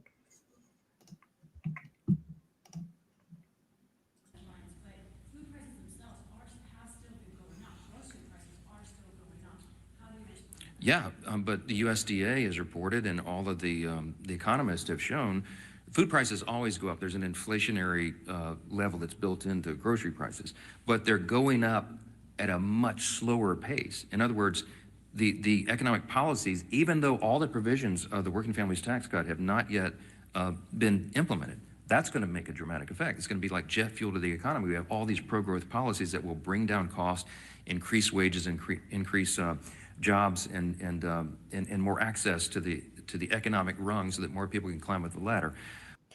I think I think Chris is right about this. Whenever I post like a clip of Trump saying prices are down, the comments under that video are everybody, like almost 99% of the people saying no, prices are not down, Democrat or Republican.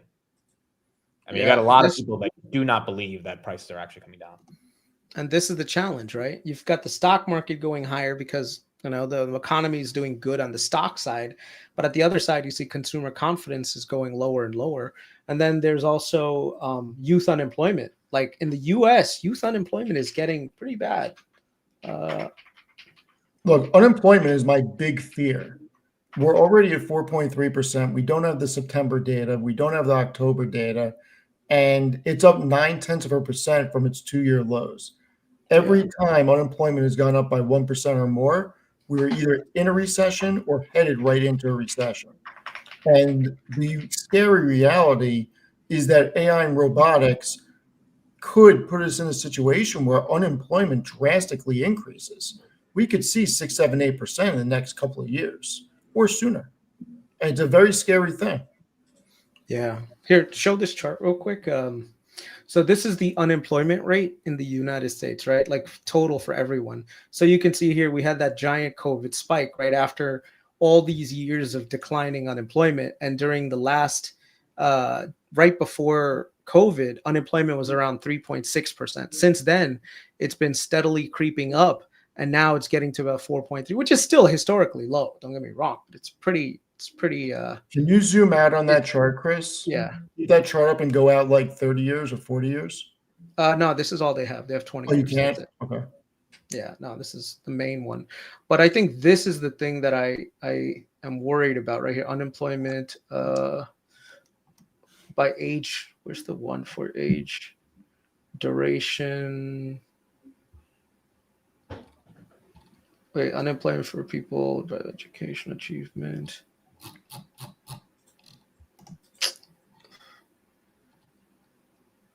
There's one that specifically showed like the demographics based by age, right? And you could see that like the younger folks were the ones that were having the hardest time finding jobs right now.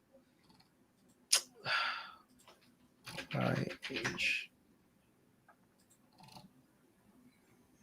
Okay, so let's see. Okay, right here. So unemployment right now for 20 and over, but then look at the 20 to 24-year-olds. It went from 7.9 to 9.2. Oh man. Okay. And then 25 and over, you can see 25 to 54, or at least 25 to 34. It went 4.5 to like that's staying around that. But the 55 and older is 2.9. And that's for the total. For men, young men, 20 to 24, it's about 9%. It's almost 10 now, 9.9. Yeah. Women, it's 3.8. So 20 years and over, so 24 to 25, it's 3.5. So got a lot of young men that don't have jobs. Yeah, which 8.5 even among women. It's actually climbing up. I mean, look, the bottom line is if Elon's correct about the amount of robots that are going to be produced, and then you think about where AI is going to be in the next 5 to 10 years, where are the entry-level jobs going to be? Yeah. That's a good point. That's another difficult thing. And I don't know what the answer is. I keep racking my brain around it because ultimately, I think that that's going to be the downfall if we can't solve that, because you'll have more and more people in a situation where they're not able to find work or find a career to start.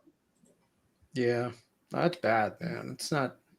Okay, here we go. Let me see if this is the data. Yeah, you see this? Look at the rise in youth unemployment, 25 to 34-year-olds. It's a scary number. And 3 here's yeah. the worst part. Everybody's been saying, go to college, take on this debt, go to college, go get a degree in computer programming, go get a degree in this.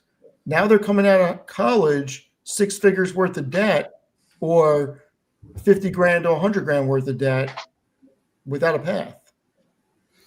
Yeah, and then they also had to deal with all the high cost of inflation, and a lot of them put the money on their credit cards. So if you look at the student loans delinquency rates, they're starting to climb. So the average credit rating is actually, like, I think who was a FICO published it, that the average credit rating is actually coming down because now a lot of these people are getting their student loans missed payments getting recorded into their credit history.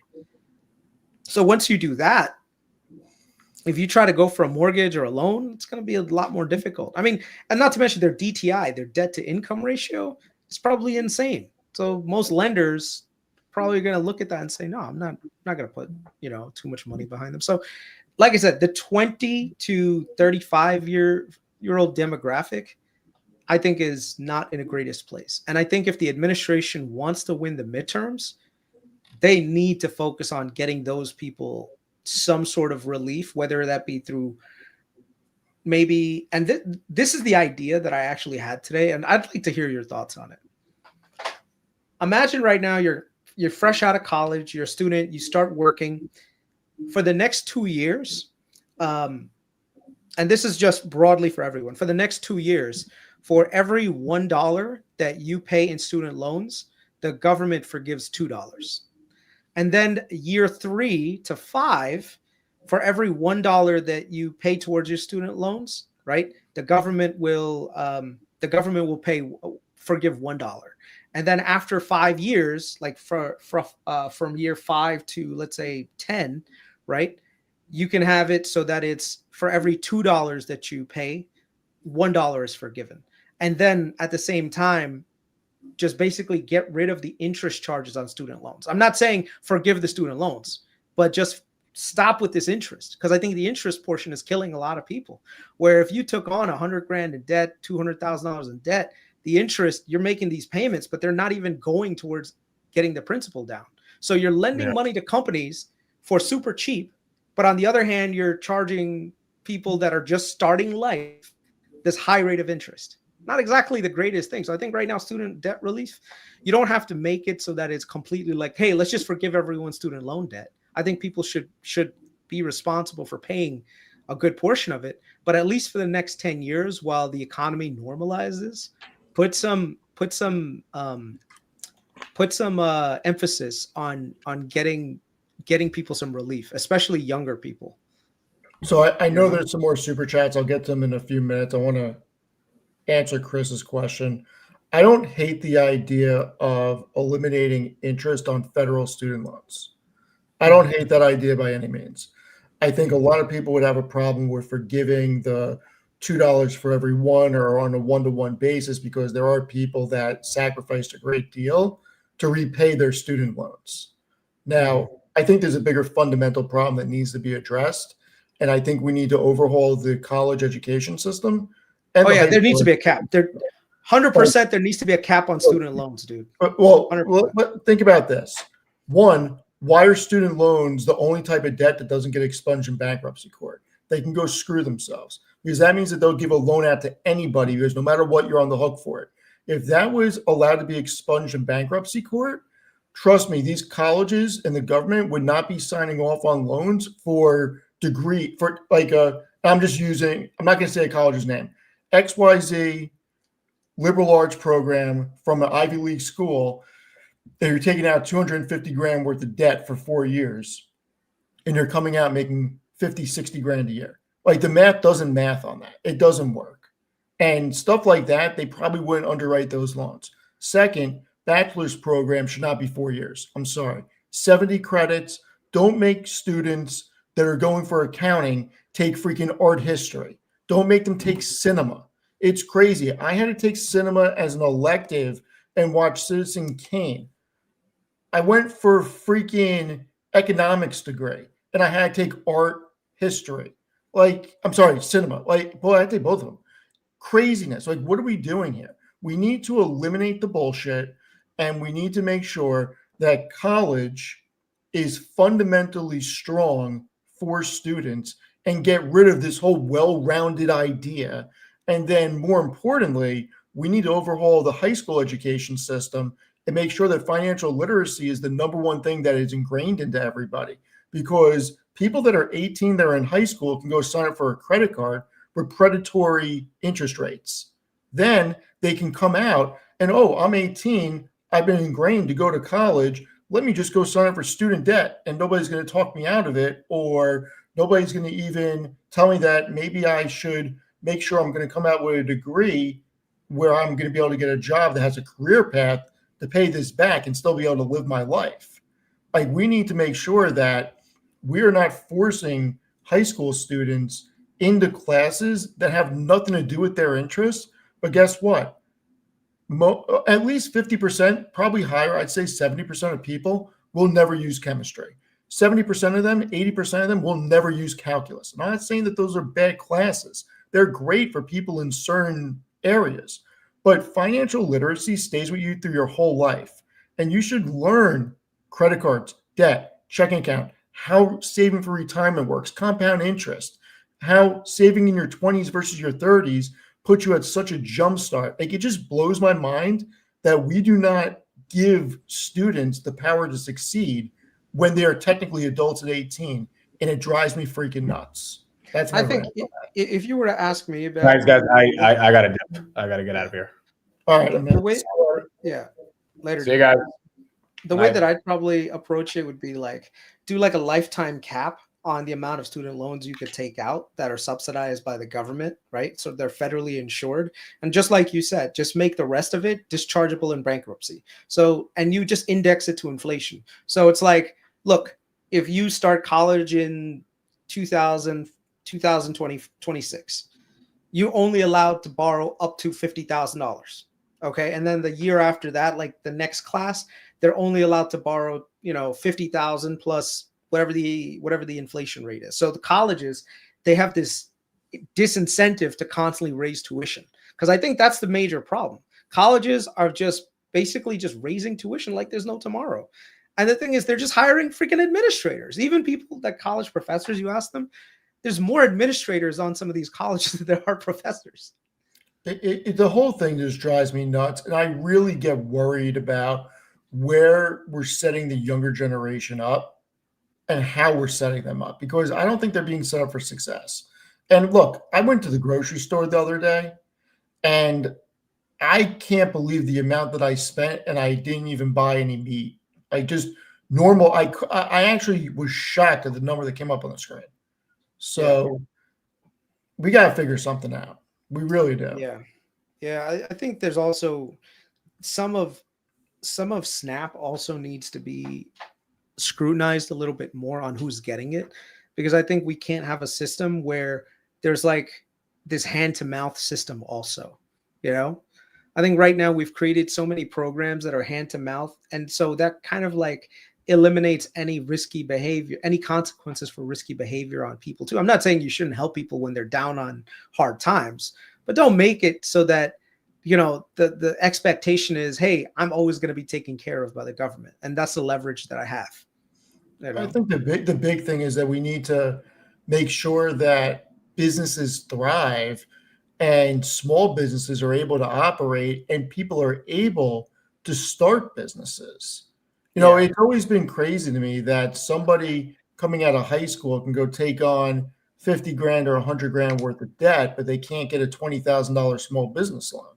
Yeah. That's never made sense to me, because we should be inspiring entrepreneurship, and we should really look, I know the Fed has a dual mandate. And for me, the labor market is more important than inflation, because inflation will work itself out in the free market. Because if there is a demand for a product that's undersupplied, businesses will step in and create more supply to make money. Like, making sure every American has a good job, to me, is the most important thing. And it's driving me nuts what's happening. And I'm not seeing a way to get around this other than getting rates lower. They have to get to 2.5% sooner than later, because AI and robotics is just going to cause more companies to lay people off. They really are. By the way, how do you feel about, like, so me, I know that Snap helps a lot of people. Wick helps a lot of people. I'm not discounting that, but being on the business side of things, because my brother, works at a gas station and they have Snap and everything else. I know some of the things that are happening and the reason why it's abused. Number one, people will get a job that's paid cash. And so what happens is at the end of the year, they'll say, oh, I don't have a job, I'm unemployed. So they get SNAP benefits, but they're working a full-time job. So number one, you see that. So there's abuse in people having full-time jobs, but at the same time, still collecting SNAP benefits. So that's number one. Another way that people abuse the system is, let's say right now you're married and you have kids, people just won't get married on paper and they'll say, I'm a single mom, husband works, the wife works a non-cash job. Each one could be bringing in 75 to 100K, and they fall because it's quote unquote a single mom with 3 kids. Now they're getting SNAP benefits. And the thing is, the SNAP benefits, they end up benefiting, believe it or not, companies like Walmart. One of the biggest proponents of things like SNAP and McDonald's and all these things is they'll just say like, oh yeah, you know what? Just go on SNAP. We'll pay you, part-time wages. I remember in my hospital, there was this one guy who basically was getting mad at asking him to do overtime. He was just like a clerk for our department. And I said, hey, do you mind working an extra couple of shifts this week? We'll pay you overtime. He was adamant. He was like, no, I don't want it. Like, if anything, I'll even help and I'll work for free, but don't pay me the overtime. And I'm like, who says no to free money? Right, Steven? Like, it doesn't make sense. And then he told me the exact reason why. He's like, look, if I make over a certain amount, I'll lose my apartment because now I'll be making X amount of money more. And now I have to find another place. So the challenge is you're incentivizing some people to not even go the extra mile to better their lives because, they've got so many benefits because they fall under that income stream. Yeah, and there's, like I said, there's a lot of abuse in the system too. So I'm not saying that there's everyone's abusing the system and but there's a good amount of abuse that needs to be looked at as well. And the reason why I say that is because the amount of young, healthy adults that are not in the labor force is really high. The other thing that I may be ratting out my fellow veterans, but I'll be honest and just say it. There is so much abuse from the VA veteran side. All of these veterans that are coming out right now, they're all claiming like, oh yeah, we're disabled, and they're getting full disability, and they're still working full-time jobs. I don't know how you create a better system than what we have. No matter what we do, there's going to be loopholes. And we need to create, if it was me, I'm not saying I have the answer, but it would be to make sure that we have an economy that truly, and I know every politician says this, but we don't have an economy that works for everybody. We just don't. Yeah. And we need more opportunities for people. And I think it comes down to, I hate saying it, but I go back to, it's all about the choices you make when you're younger. That's what it comes down to. And we need a better education system that focuses on real things, real life things, not fictitious reading To Kill a Mockingbird. No, I'm serious. You're really hating on these American classics, bro. I am absolutely hating on them. I can't stand it because a lot of this stuff could be avoided if we overhauled the education system. How many hours are spent reading these stupid books and doing a book report or taking a quiz or a test on To Kill a Mockingbird or some of these books that don't matter? None of it matters. Like, why are we not choosing to say it's 2026, it's not 1970. We need to overhaul the education system and make sure that we set people up for success. I mean, why are we wasting time on stuff that's irrelevant? It doesn't make sense. I think And it's sad. I agree, being well read absolutely matters, but we should be having them read other things, not To Kill a Mockingbird. What is your favorite classic? Have you read anything that you actually liked that gave you like perspective on life that helped you get through things? Like for me, it's Animal Farm. I love Animal Farm.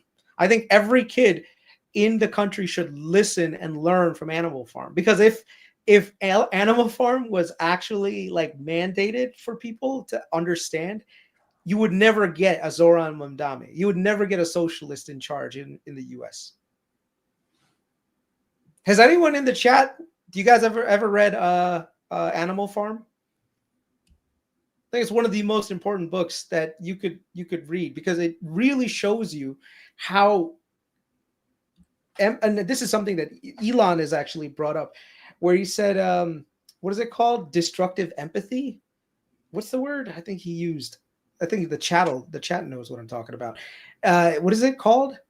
It's like you get too empathetic, but then what happens is it leaves the room open for people to abuse that power, and then they get in charge, and then now all of a sudden suicidal empathy, and then now once they get in power, they start to eliminate all the people who were actually empathetic, and they work the animals to death, and then the entire system collapses.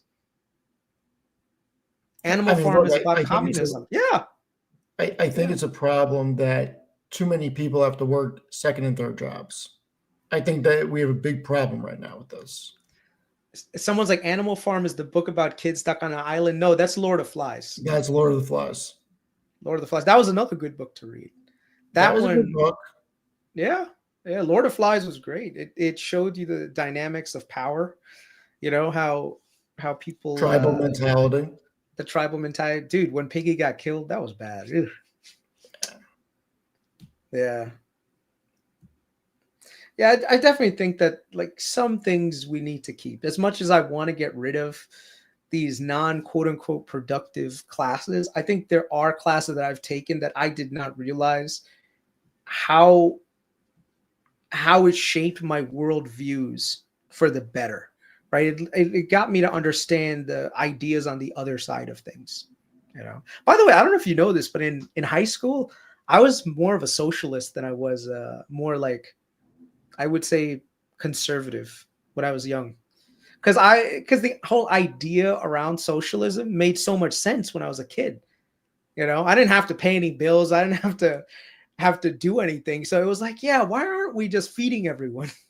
And then you realize like it's not as easy as you think to just say, let's go feed everyone, you know, or hey, listen, let's go confiscate the wealth of these super wealthy people. Like, why does Jeff Bezos need a yacht? Let's get rid of that. Let's take away his yacht. And then the question is, well, look, if you think about it, there's hundreds of people that built that yacht. There's hundreds of people that work on that yacht. There's hundreds of people that provide to Jeff Bezos with what he needs to make that yacht work. And those are all jobs. So if you eliminated that yacht, all those people are unemployed now. And then at the same time, I used to be in the golf business. I mean, you need people to spend money in golf for a golf industry to happen. Same thing with restaurant business and everything else. Yeah. You could just say, let's get rid of all the expensive restaurants. Yeah, but then all these people are going to lose their jobs and everyone else becomes poor. Not to mention, I think this whole thing with if you villainize success, right, and you demonize success, then people don't want to be successful and people accept being mediocre. Oh shit! I want to be Jeff Bezos. I don't know if anyone in this chat's like, no, I don't want to be Jeff Bezos. I just want everyone to be equal. Sorry, guys. I want to be Jeff Bezos. What's wrong with it? I think that's aspiring to build is one of the key fundamentals to a healthy perspective on life, especially for a young man, you know? Look, it's important to work. It's important to grind. It's important to find something that you love doing or that you like doing if you can't find something that you love doing. But it's very important to work. And I just really hope that we get in a place where the economy can help grow more jobs, because I'm really seeing a lot of signs that it's not going to do that. I think the challenge is when you start to go after people for certain successful things, people forget that you're basically eliminating all the great things we have. Like all the people right now, I would say anyone who's Spencer like is hilarious. Look who Spencer wants to be. I want to be Hugh Hefner. Hefner's dead. He died. Yeah. Who did you want to be when you were growing up? Who was like the North Star for you? Don Mattingly, Don Mattingly? Really? first baseman for the Yankees. Okay. I'm trying to think who my like most ideal role models were. Okay, so I know this is gonna sound really weird, but my idol growing up was Norman Schwarzkopf. Do you know who that was? Norman Schwarzkopf? He was the general of the U.S. forces, the liberation forces in Iraq in the Gulf War. And what people don't know about Norman Schwarzkopf is that he was actually a Mensa member. He has one of the highest IQs in the country. And he was like the top general. And let me tell you, the amount of planning and due diligence that the guy did for the Gulf War. I mean, we literally took out one of the world's most powerful militaries, all on the back of this genius. I mean, then again, we were the U.S. Don't get me wrong, but the guy was great, man. So, yeah. Strand Oakmont, thank you so much. Look, I'm more bullish SoFi than Hood in the next year. Hood can't take anything away from Vlad. The guy has absolutely delivered. Hood is deploying so many different ways for people to utilize their system. Their product acceleration is incredible. I actually think that's a very good environment for SoFi. I think that as we go into a lower rate environment, we're going to be in a situation where SoFi is going to be paying less interest on their deposits to their members, but all the loans that they've made that are fixed are still going to be offering the same yield to SoFi. So their NIM is going to expand and it'll boost profitability on the banking side. I also think that we're going to see in a lower rate environment more originations across the board, and they write to a very high standard. So I'm not really concerned about charge-offs or defaults as I would be in other banks. So I also think SoFi could be looked at as a catch-up trade because of how much Robinhood expanded. And they also have the same catalyst that Hood had last year with getting into the S&P 500. Chef Mike, what's going on? So one thing, about the South Carolina hat. This really is a Gamecocks hat, but Woo, look at this. Hey, Matty Matt. What's going on, Matty Matt? I've been sitting here waiting to see Steve's DM from Twitter, and then I realized he sent it to me like 50 minutes ago. Yeah, I texted you also. Did you? Yeah, I texted you and I sent you a thing on X. Dude. How's the food over there? You think I don't like you or something? Like I sent you all the stuff. I know you don't like me. Oh, stop it. Are you in Londonistan right now? Londonistan, man. How is it over there? I've got a lot accomplished while I've been over here, so it's been good. But nice. But yeah, can't complain. Good. Nice. Thank you so much, Rolf. I'm looking bearish. I think we will bounce back end of year. I do think we're going to get a Santa Claus rally. I think that what we're experiencing now is normal and it's healthy. And earnings are really good. Don't forget, you got NVIDIA earnings coming up. You got Broadcom earnings coming up. Earnings have been very solid across the board. Not just that, you've had the forecast for Q4 being increased. So I think the market is healthy and I think it's going to be okay. Yeah. I agree with you. I think right now the market's just got a lot of jitters. There's a lot of little bits of uncertainty here and there, but I think we're fine going into Christmas. Once the government reopens, you can have all of this money piling into the government workers and the sectors again, and things will get back to normal. And believe it or not, I think healthcare might end up doing okay. Managed healthcare, because I do think that whatever deal ends up going through is going to have ACA subsidy extensions into it, or at Question is, least when do we think we're going to get a deal? When do we think they're actually going to do all this? I think this week. I think a lot of the Democrats, what they were doing was posturing for time for the election. You know, what are you laughing at, Matt? What are you laughing at? What are you doing at the Caliphate? Come on, The tell chat, us. the chat is just out of control. I'm at Buckingham Palace. I'm living the dream.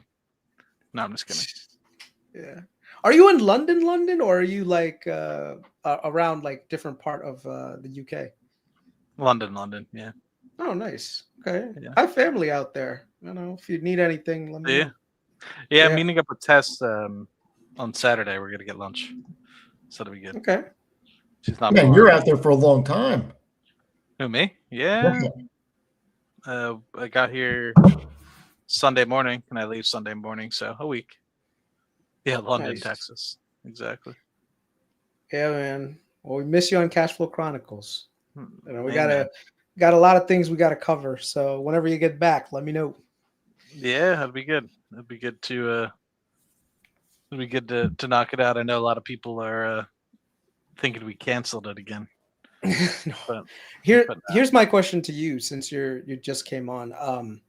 Do you think that we're gonna be fine going into the rest of the year, or do you think that this is a time that, oh my God, we need to panic, like the AI trade is over, sell everything and go to cash? I mean, how do I word this appropriately? I mean, I think it all just depends on people's time horizons, right? For me, I'm not going to sell and hide under a shell or a rock or anything like that. I'm going to continue to buy. I bought some more stock. I think it was yesterday, or was it? I think it was yesterday. Maybe it was this morning. I don't remember, but actually, it was this morning. But yeah, I saw that I had some extra cash laying around in my checking, so I bought some more. But I guess it really just depends on people's time horizons and objectives. Like, I can see a place where, and I heard what Steve was saying about 20, 30 minutes ago about unemployment trickling up, and we haven't had reports for the last 2 months. And I've been thinking that in the back of my mind as well, that when we finally do get the reports, that it's probably not going to be good, and it's going to be a shock likely to the system. But there could also be an opportunity where seasonal hiring shows up, and that might be a tailwind for things as well. But I think it really all just depends. For me, I still have a 9 to 5, so I'm going to keep buying every other paycheck that I get. And I think if people are young, they shouldn't. I guess they really need to think, like, do they actually have the time to allocate to hop in and out of the markets? Because I think, unfortunately, a lot of people end up being smarter than they really think they are. I have a bunch of buddies that are engineers that I work with, or geologists or geophysicists, and they have a pretty good salary, and they're like, oh, I think it's a top. And so they might have timed the top perfectly and sold. But what ends up happening is they don't ever pay enough attention to the market to be able to understand when the appropriate time to buy back in is.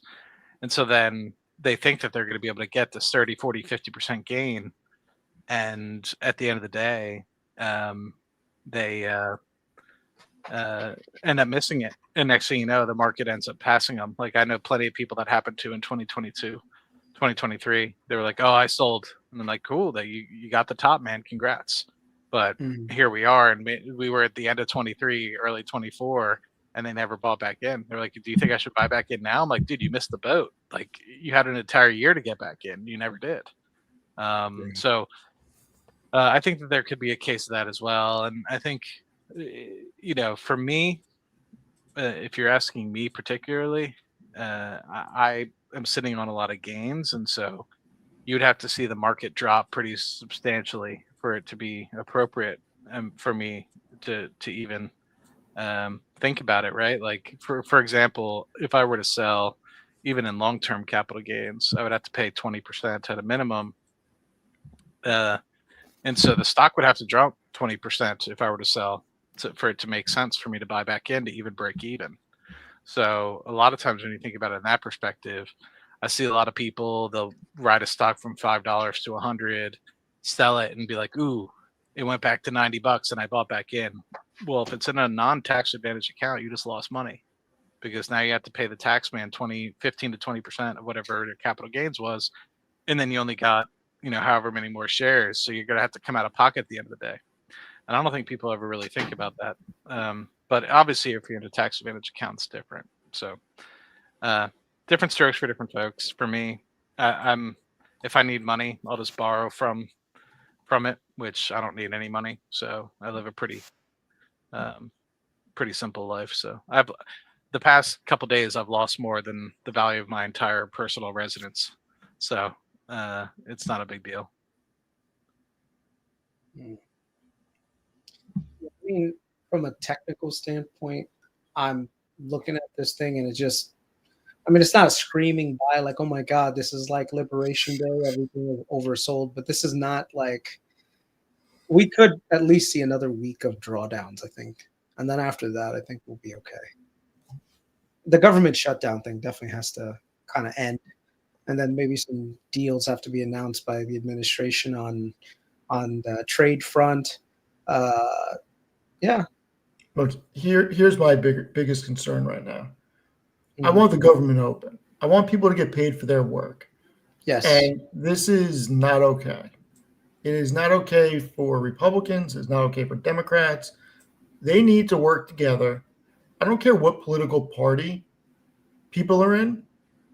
You need to start working together and stop getting so team oriented. Like, people are working for free at this point, and people are in a very bad situation since they don't have money coming in. This needs to get figured out. It should have never got to this point, and it's really disheartening seeing the ugliness, the true ugliness of politics right now, because it's really coming out. It's horrible. Yeah, it's not fun to look at, man. And the thing is, like, you're hurting average people.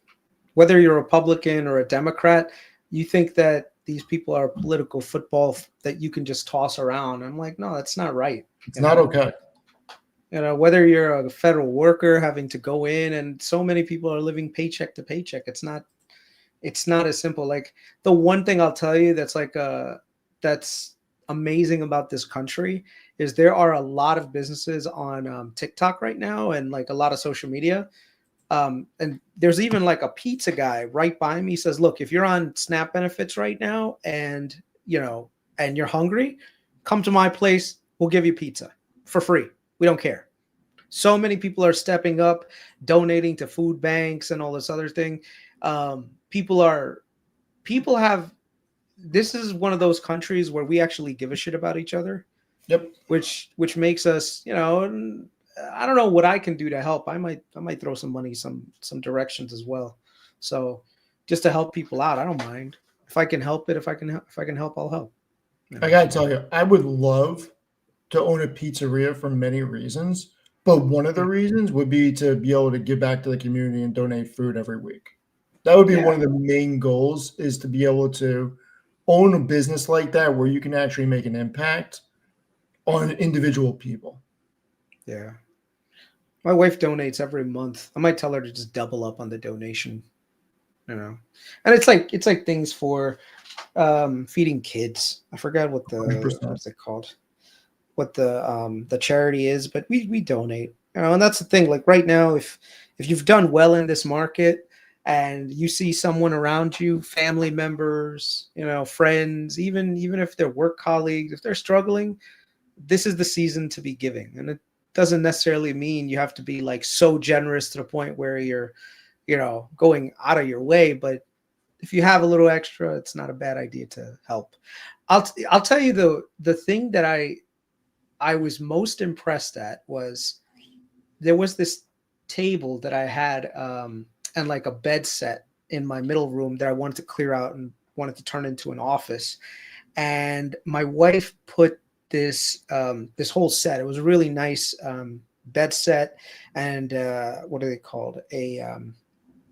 Like the box frame mattress and everything. It was a really good condition too, and put it on Facebook Marketplace for like $0. And this one family came to pick it up, and the guy was former Air Force, and it was him and his two daughters. They came to pick it up, and they put it on the back of their truck, And basically, the guy was taking it because there was a church member who had just lost their home to a fire and they didn't have anything.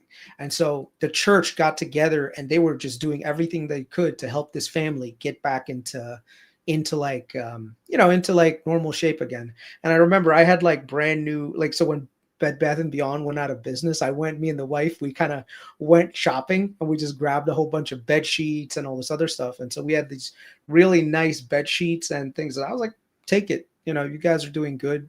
Help people out, and this is the time that I guess as Americans we have to do what we can to help each other. So, if you see someone who's struggling right now because of the government shutdown, it might not be a bad idea to do what you can to help. I promise the feeling of it feels good to give. It really does.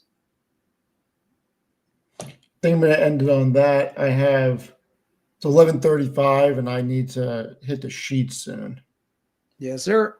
Matt, I can't believe you're still awake. Me either, man. Did you even sleep tonight? I did take a nap, but I had to do something on Houston time, and so unfortunately, I woke up and then then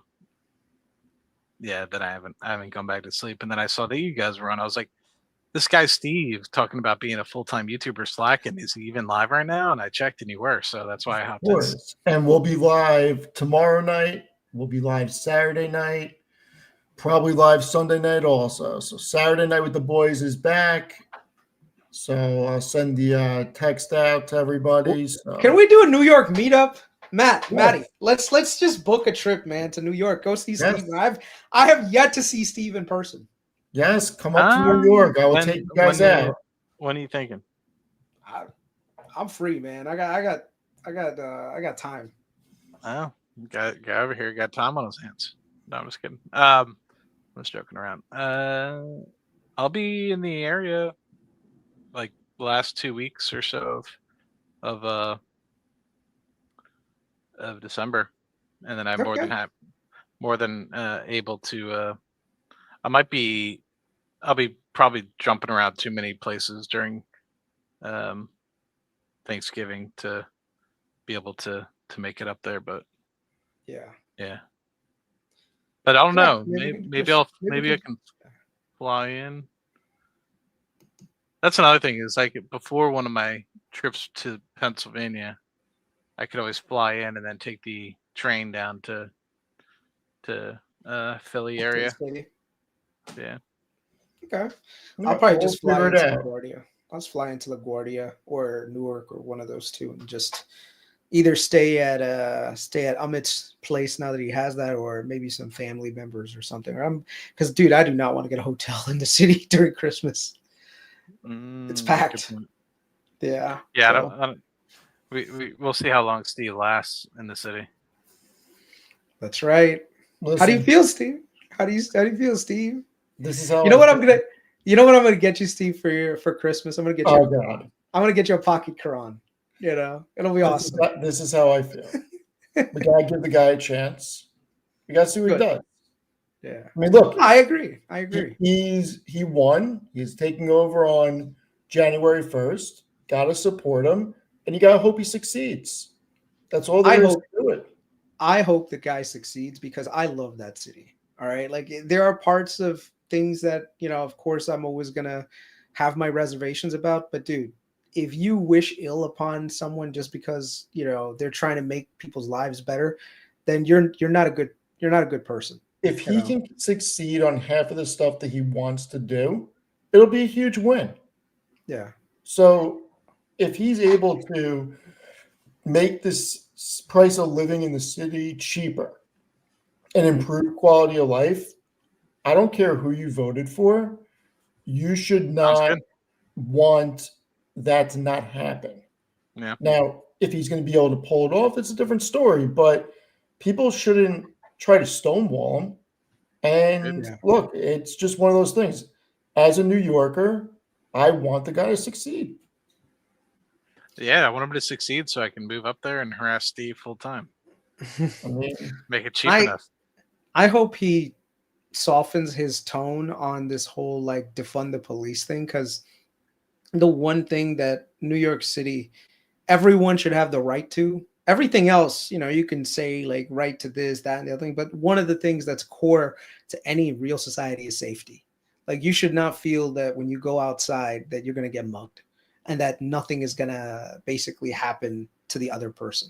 And I think that's one of the challenges when you talk about defunding the police and us, you embolden people to do crazy things, Like right now, if anyone here lives in the city, you guys know what I'm talking about. You take a subway, sometimes there's crazy people, and literally no one does anything. We've become desensitized to people getting punched in the face for no reason. No one should ever feel like they take a train and they're just going to get randomly punched in the face.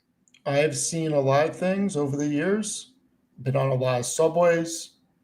This is not a today problem or last week problem. This has been an ongoing problem. It has gotten cleaned up. There's periods when it's cleaned up. There's periods when it's not cleaned up. I mean, let's just I don't know, man. that gets better. 96 to 2008 was pretty freaking awesome in the city. 96, I think 95, after Giuliani got rid of all the squeegee men, things got really good. And I remember that the city was on the up and up. Being in New York City in the 2000s, the early 2000s was awesome. Look, it's still great. It's just different. Before I go, do you guys have any thoughts on DraftKings? I don't really know much about the business, to be honest with you guys. Sorry. Matt, do you? I don't know much. No.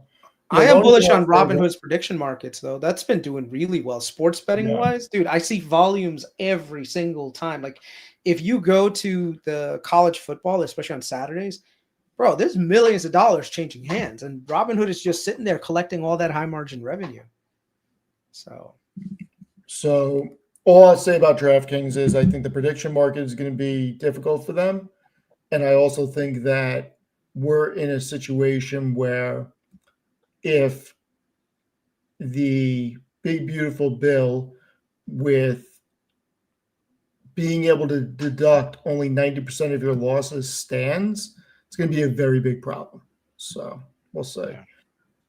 But by the way, I hope I didn't offend anyone by my comments about Londonistan and Mamdani and the whole Quran thing. That's just a joke. All right, I don't care. People have religions. People are gonna do that. But right now, one of the things that people keep like emphasizing, oh, he's like the first Muslim mayor. Oh my God, like he's gonna turn the country into like a caliphate, bro. It ain't gonna happen. At least not in my lifetime. All right. Appreciate everybody for being here. Thank you, Chris, for coming and hanging out. Thank you, Matt, for coming and hanging out, even though you didn't see my message for like an hour. Yeah, sorry. I just realized that it's okay. lack of sleep and me being and dumb. Are you guys available Saturday night? I should be. Cool. What time would that be for me? Might be too late, but I will be available. Like 9 or 9:30 Eastern. I'll come up with some topics to start out, and we'll see what happens. But we'll see. It'll be like 2:33 a.m. for me. So Yeah, get a Red Bull. You'll be good. Yeah, but right. Sunday night I should be good. So I should Matt, be landing Matt, back in Houston. Do a British accent, Matt. Come on. I'm not good at British accent. You're not? You can't, not even a little bit? You don't even try to fit in with the folks over in Londonistan?